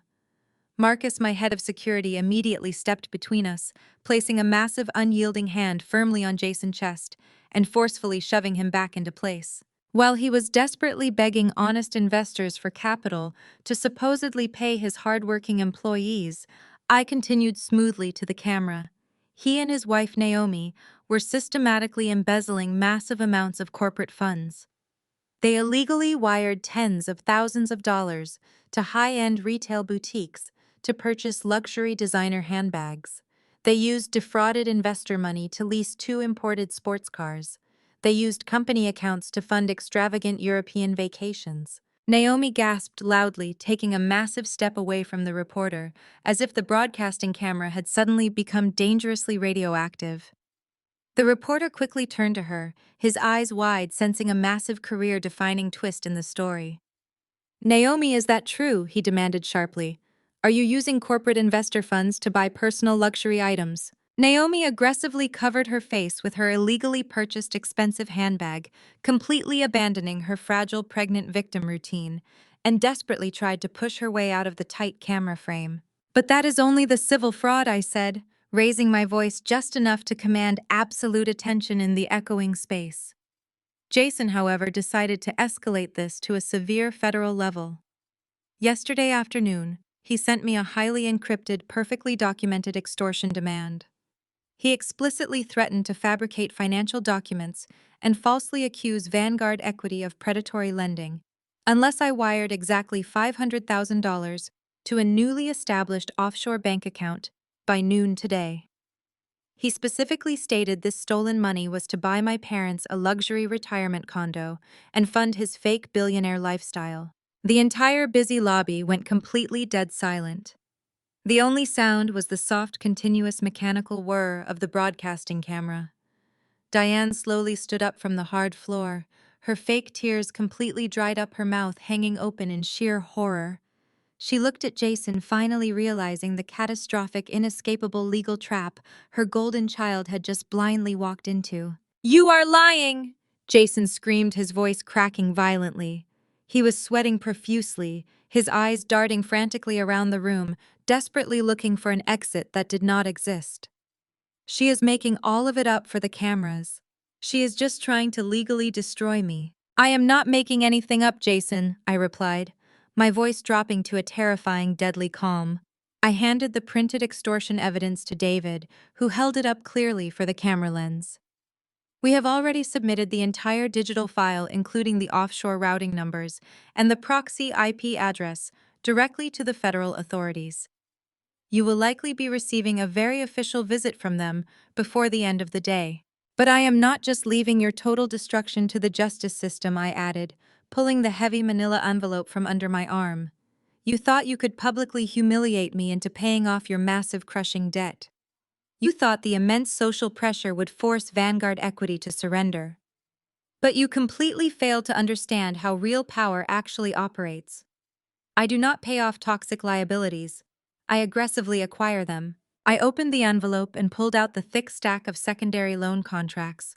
I looked directly at Jason, watching his entire fake world actively collapse in real time. Over the past 24 hours, Vanguard Equity has successfully executed a massive, highly targeted financial sweep of the secondary credit markets.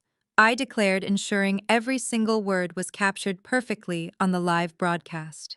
We identified every single private loan, every single bridge financing agreement, and every single outstanding invoice your fake startup owed.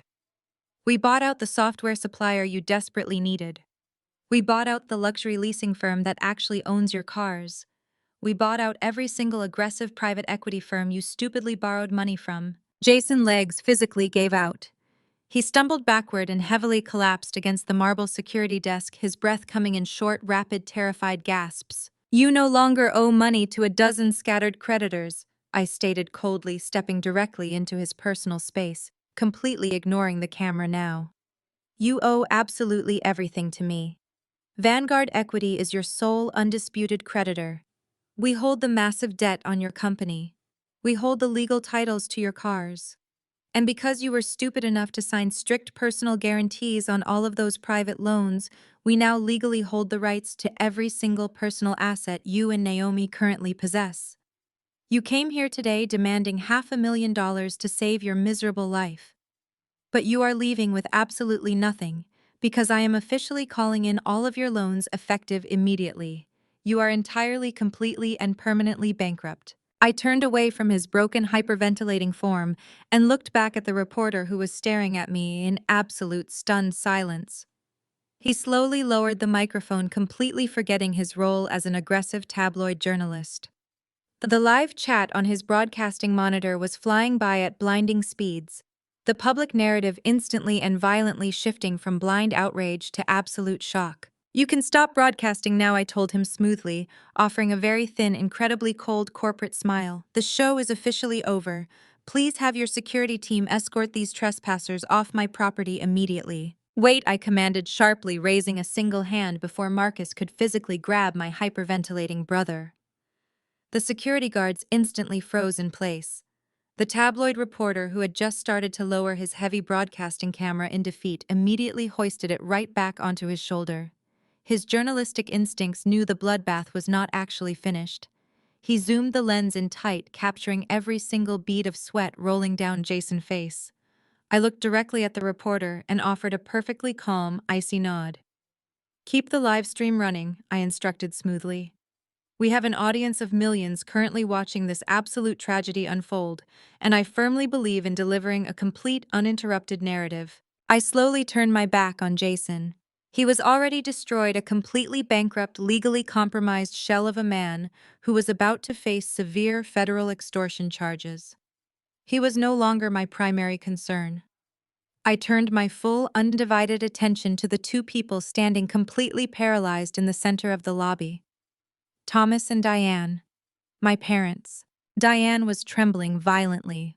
Her heavily orchestrated performance from 10 minutes ago had entirely evaporated, replaced by genuine, unadulterated terror.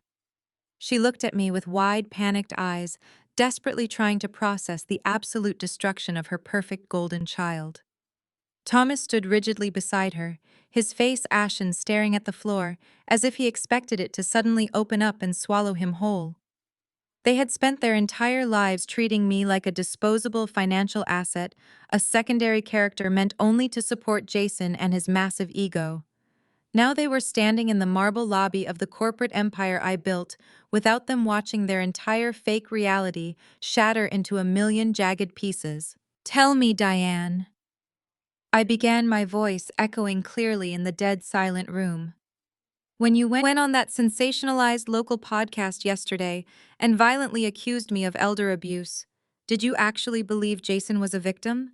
Did you honestly think I was just a greedy, vindictive daughter trying to crush his brilliant small business out of pure spite?" Diane opened her mouth to speak, but only a pathetic, choked gasp escaped her throat. She looked desperately at Jason, who was actively shrinking against the security desk, completely refusing to make eye contact with her. I stepped closer to my parents, my high heels clicking ominously against the polished stone floor. "I want to ask you both a very simple, highly practical question." I continued, ensuring my tone was loud enough for the microphone to pick up every single syllable. As I just clearly demonstrated to the entire internet, Jason burned through all of his fraudulent investor capital over 6 months ago. He exhausted every single shady private equity loan he could possibly secure. He was completely out of options. So how exactly did he manage to keep his fake company afloat last month?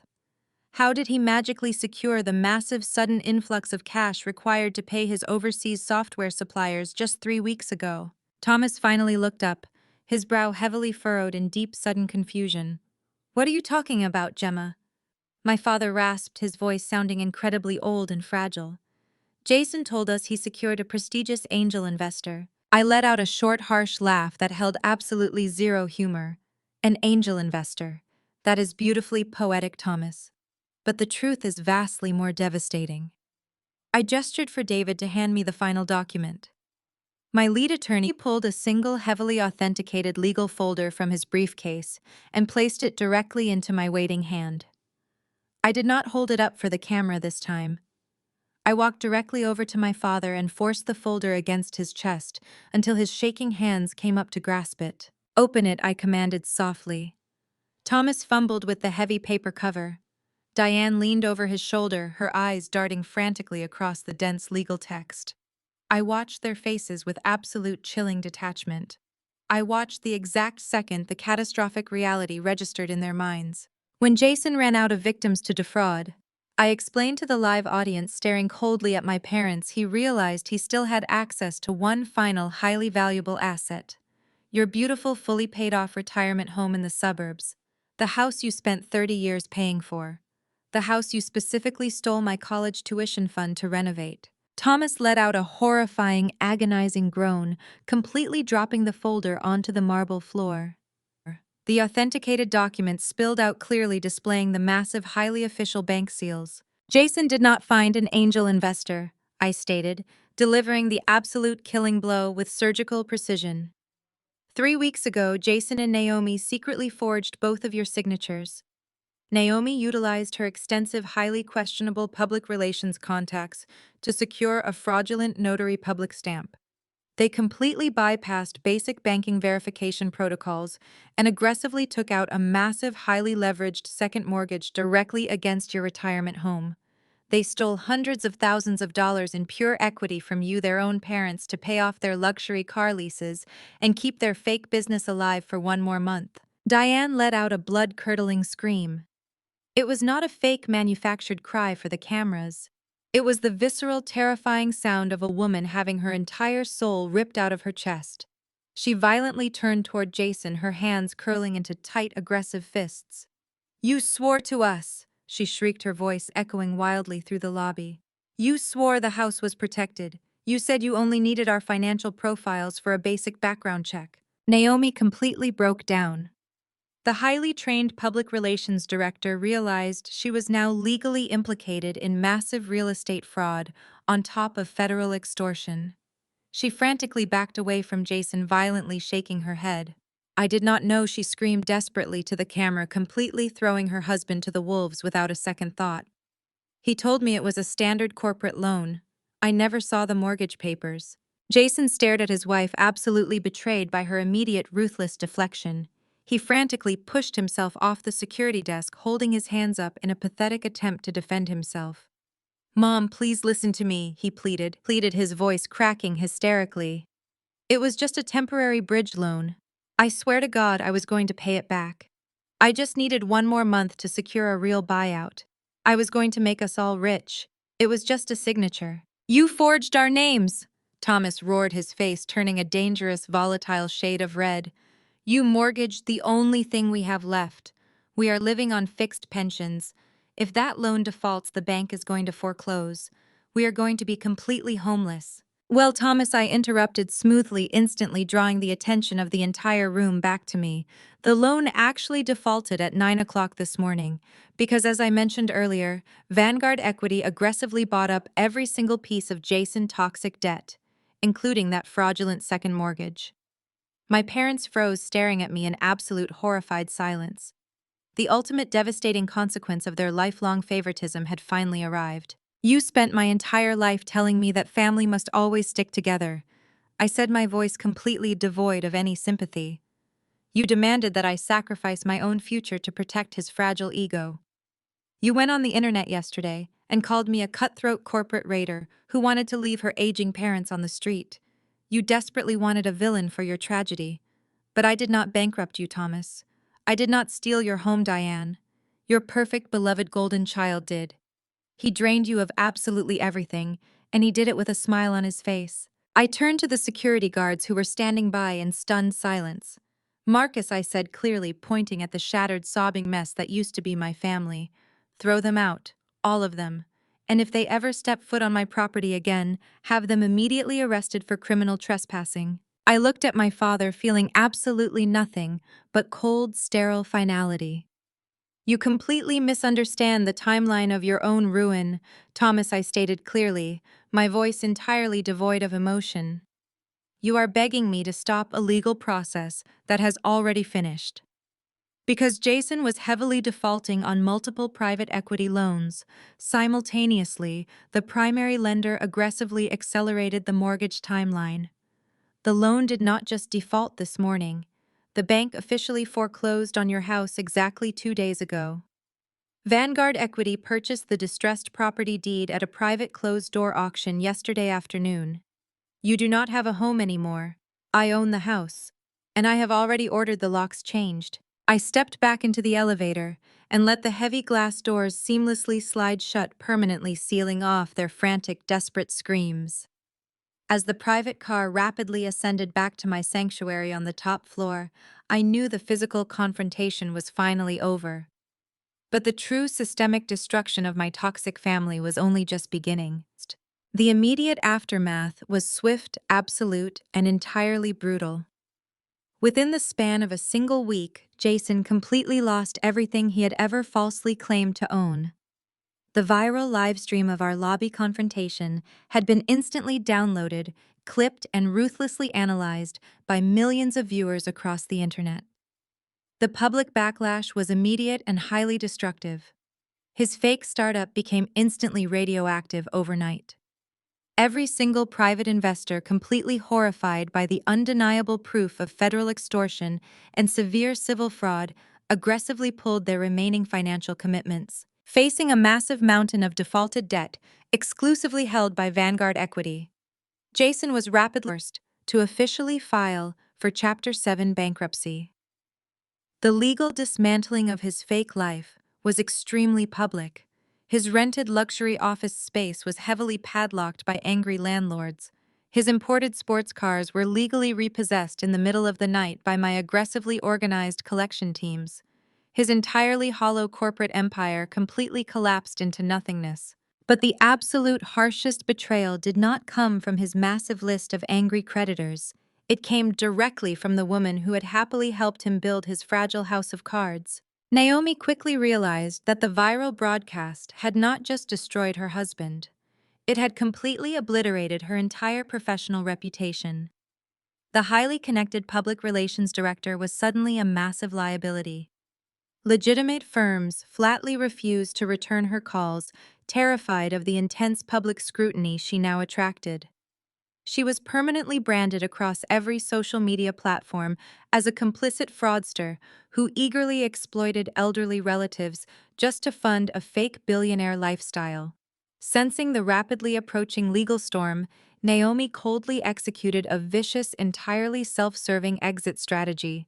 Exactly 4 days after the disastrous lobby confrontation, Naomi immediately filed for aggressive divorce proceedings. She did not even bother to inform Jason in person. She simply had a private process server publicly hand him the thick stack of legal papers while he was standing outside a cheap suburban motel. Before filing the paperwork, she ruthlessly liquidated their joint checking accounts, rapidly draining whatever meager cash reserves they still possessed and completely vanished from the state. She left Jason entirely alone to face the catastrophic federal fallout. By legally distancing herself from the fraudulent second mortgage on my parents' retirement home, she successfully shifted the entire burden of the heavy forgery charges directly onto his shoulders. Jason was suddenly trapped in a terrifying legal nightmare, completely isolated, entirely bankrupt, and aggressively targeted by state and federal investigators. He had spent his entire life arrogantly believing he was the untouchable golden child, deeply protected by blind parental devotion. Now he was rapidly drowning in the toxic consequences of his own actions, frantically realizing that absolutely no one was coming to save him. The harsh reality of his massive downfall heavily rippled outward, completely crushing the last remaining illusions held by my parents. Exactly 10 days after the disastrous lobby confrontation, the building concierge of my high-security luxury apartment complex called my private line.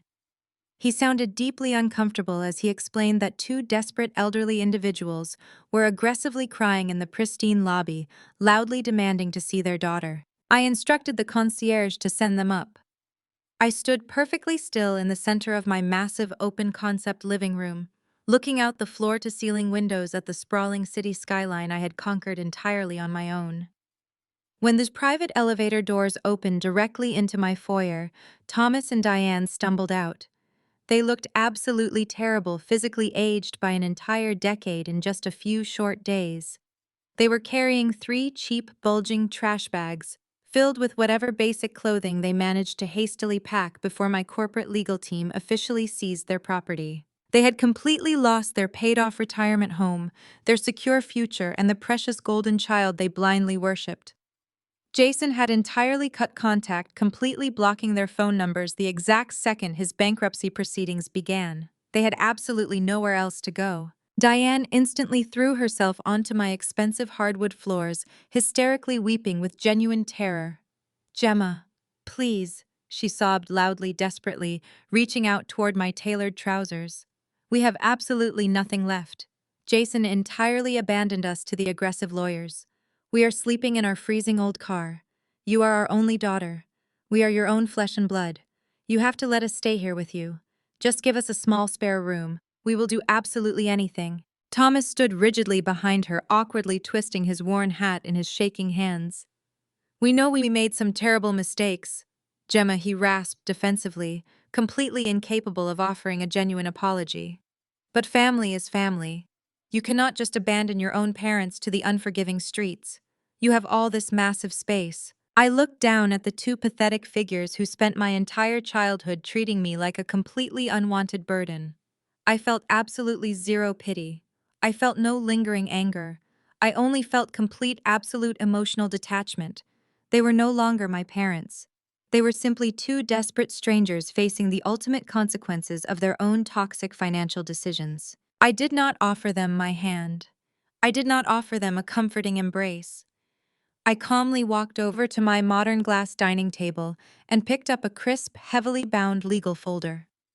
I turned back and extended my hand, holding the documents out toward my father. "This is a standard, completely non-negotiable residential lease agreement," I stated clearly, my voice freezing the air between us. "I am willing to offer you a very small, deeply modest one-bedroom apartment in a lower-income building recently acquired by Vanguard Equity. The rent is exactly $2,000 a month, strictly payable on the first of every single month. Utilities are entirely separate, and a massive security deposit is absolutely required immediately upon signing." Diane stopped crying instantly, staring at the folder in absolute shock. "But we are your parents," she gasped, completely unable to comprehend the harsh boundary. "You want us to pay you rent." "I am a highly successful chief executive officer," I replied coldly, dropping the heavy lease agreement directly at her feet. "I do not run a free charity for people who actively try to destroy my company. You either sign that legally binding contract right now, or you leave my secure property immediately and go live in the streets. The choice is entirely yours." Thomas slowly knelt down on the hardwood floor, his aging joints popping loudly in the deafening silence of my apartment. His shaking hands reached out and picked up the heavy legal folder. He opened the cover, his eyes scanning the first page of the strict lease agreement. Suddenly his breath hitched. He blinked rapidly, bringing the thick paper closer to his face. "Gemma," he whispered, his voice trembling with a fresh wave of absolute shock. "This address. This is not a lower-income apartment building. This is our house." Diane immediately gasped, snatching the contract from his hands. She stared at the property address printed clearly at the top of the page. It was the exact suburban retirement home they had lived in for 30 years. I looked at them, my expression completely unreadable. "I lied about the cheap apartment," I stated smoothly. "I am offering you the exact home you just lost. You can return to your precious suburban neighborhood. You can sleep in your own bedroom, but you will do so as my legal tenants. Vanguard Equity owns the property outright. You will pay me fair market value, which currently sits at exactly $4,000 a month. There are absolutely no family discounts. There is no grace period for late rent. If you miss a single payment by even one day, my property management firm will aggressively initiate formal eviction proceedings, and you will be permanently removed by the local sheriff." Diane stared at me, completely horrified by the absolute, inescapable karma of the situation. "You are making us rent our own home from you." She choked out, her voice barely a whisper. "You are going to be our landlord." "I am your sole provider," I corrected her coldly. "For 30 years you treated me like complete garbage. You prioritized Jason at every single turn, draining my college funds, ignoring my achievements, and openly discarding me when I refused to submit to your toxic demands.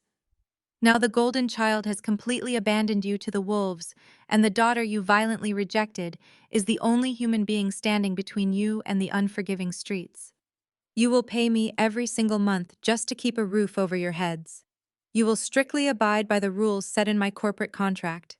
And you will finally understand the true heavy cost of your lifelong betrayal." I turned away from them, picking up my designer coat from the entryway chair. I signaled to the private security guard standing quietly by the elevator. "Marcus will give you exactly 5 minutes to sign that legally binding document," I instructed calmly. "If it is not signed and fully dated by the time I reach the ground floor, he will physically escort you out of the building. Do not ever call my private number again." I did not wait for their response.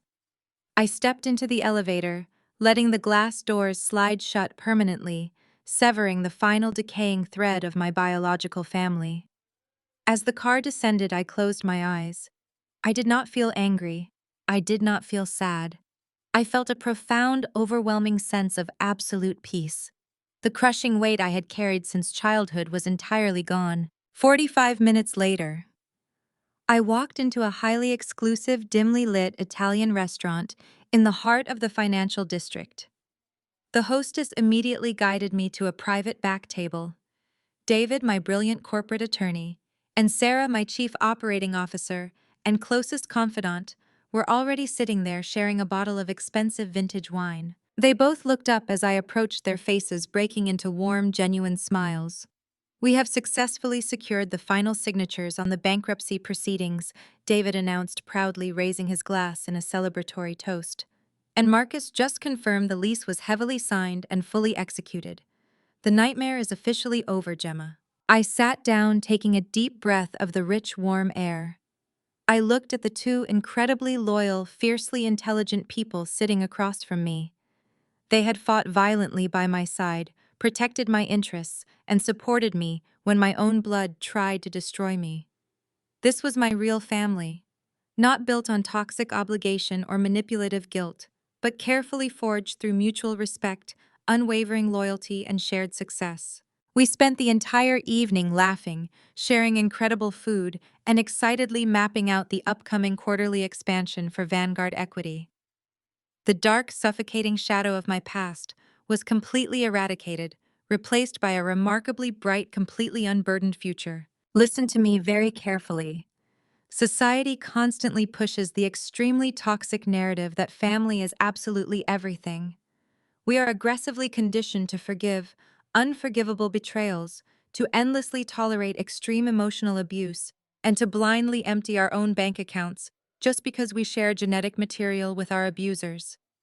It is a massive, highly manipulative lie designed to keep successful, driven women completely chained to the anchors dragging them down. You do not owe your success to people who actively tried to orchestrate your failure. You do not owe your hard-earned wealth to family members who view you as a disposable automatic teller machine. Knowing your true worth means having the absolute courage to ruthlessly cut dead weight, even if that weight is your own parents or siblings. You have the total power to dismantle their control, reclaim your narrative, and build a brilliant empire entirely on your own terms. Protect your peace, protect your assets, and never apologize for fiercely destroying anyone who attempts to steal what you have built. Thank you so much for following my story. If this narrative resonated with you, or if you have successfully cut out toxic family members to build your own chosen family, hit that subscribe button right now. Leave a comment down below sharing your own experiences with setting harsh financial boundaries.